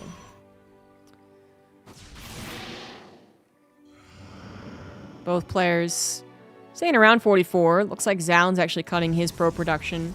As Hero continues, just a couple more probes. He's going to stop now. Seems that way. He's got a total of 5 gateways, with the proxy one included. 2 Immortals are available. Force fields do come out. Hallucinations for Hero as well, tanking some of those initial shots. But with the shield battery available too, I'm not so certain Hero's going to find a lot in here. Force fields coming down for both players. Hero's kind of fortunate, though. He's able to escape off to the left side. Now, his own force fields, okay, starting to cut off Zound's units. Initially, they're just kind of pushing the army away, but now they're cutting off units. Now, Hero's units are also cut off as the sentries go down, but the Immortals are a little vulnerable. Stalker's on the right side trying to go after him. They got a split situation right now. 3 Immortals, and well, now out of juice shield battery. Second shield battery is prepared. 1 Immortal will go down. Second Immortal completely fine, as Hero then targeted more Stalkers. The Stalker aggression doesn't seem to be finding the damage it wants. Hero is continuing to build probes behind this, though, and has gained a probe lead. Oh, jumps up another Immortal. Will grab that one. Third Immortal in his sights at this point. He will be able to take that out as well. He does lose a good chunk of his own Stalkers, however, so that was not exactly super clean. It was as clean as you could get with the number of Stalkers, but repercussions were there. And that was a nice micro moment. Another Stalker down for Zound. Zound is not going into Blink. He is going into Charge.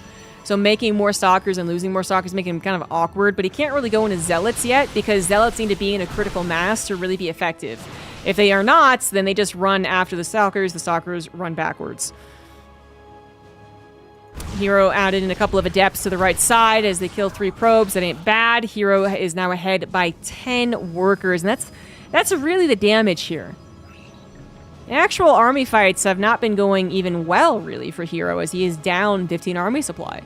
But he has been probing behind the aggression, whereas Zound was totally focused on the defense. If Zound does not counterattack soon, he will fall too far behind in this game. And I'm not sure Zound is ready to counterattack. Supply block current as well. Zound may be buckling under the pressure to a certain extent. Realize you need to get something on the other side of the map. Can't just let Hero do this all damn day long. Gets a couple of Zealots across, but at the same time, Hero produces Zealots, and that will be a perfect defense, no problem.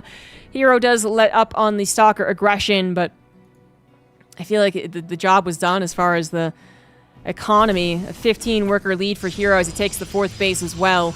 There's still a time for Zound to win based off of pure army, but it is slipping away. The Templar Archives only just now being created means it's even further off. If he's going to hit with +2 timing, that will be a lot of time for Hero to build up his own very powerful army. Hero also managed to get better upgrades. He actually slipped in a +1 armor before going into +2, but still matched Zound's. So right now it seems so even. And Hero actually, maybe not the best blink into the main base, honestly. Forced a recall of his opponents and then recalled himself. It will lose the Stalker some of the map control, but I guess that's okay. Hero is moving on to just his own tanky army. Not so much the finesse army of a lot of Stalkers and a lot of movements and a lot of chasing down Zound's army. He's also going into just kind of brute force mode.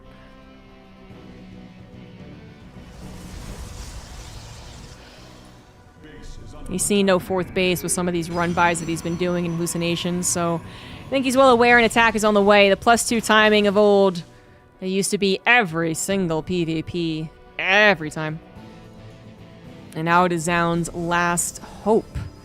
But he's not in the position that you would want to be. You'd want to have an army that is superior, if not in numbers, than in composition. You know, maybe you have Archons, they don't. Maybe your Zealots outnumber theirs. Your Zealots get good wraparounds on the Stalkers that they have.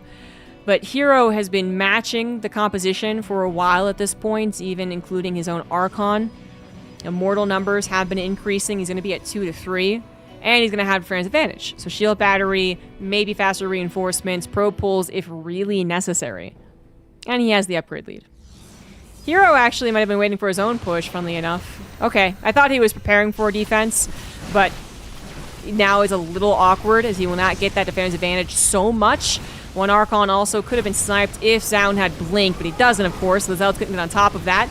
Zealots versus Zealots. Archons, though, involved more so for Hero by the looks of things. Zaun needs that second Archon involved. Third Archon was also distracted by the Stalkers up at the top side. Hero supply perhaps telling a tale right now as the Stalkers of Hero blink in, take out the two Archons. War Prism of Hero providing very fast reinforcements, and this is done and dusted. Zaun will fall to Hero in the rematch. The rematch curse is real, and Hero will advance on in the GSL.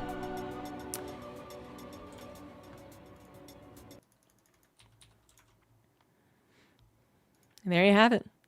Hero and Classic make it through, just as I predicted. Liquibets. One time I was accidentally in the top 10 or something of Liquibets halfway through the season.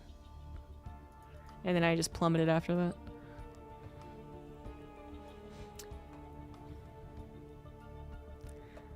So apparently, round of 4 will be Rogue versus Hero. And Classic versus Gumiho. Oh, a rematch.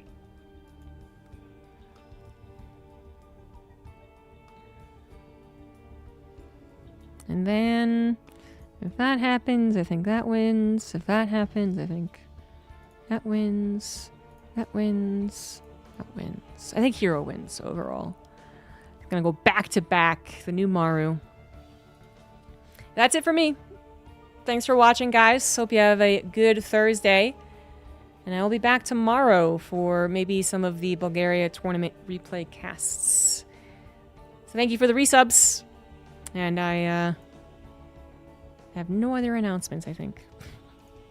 The EWC qualifiers are next week, and I'll be casting that with Roddy. So that's all. Thanks, everyone.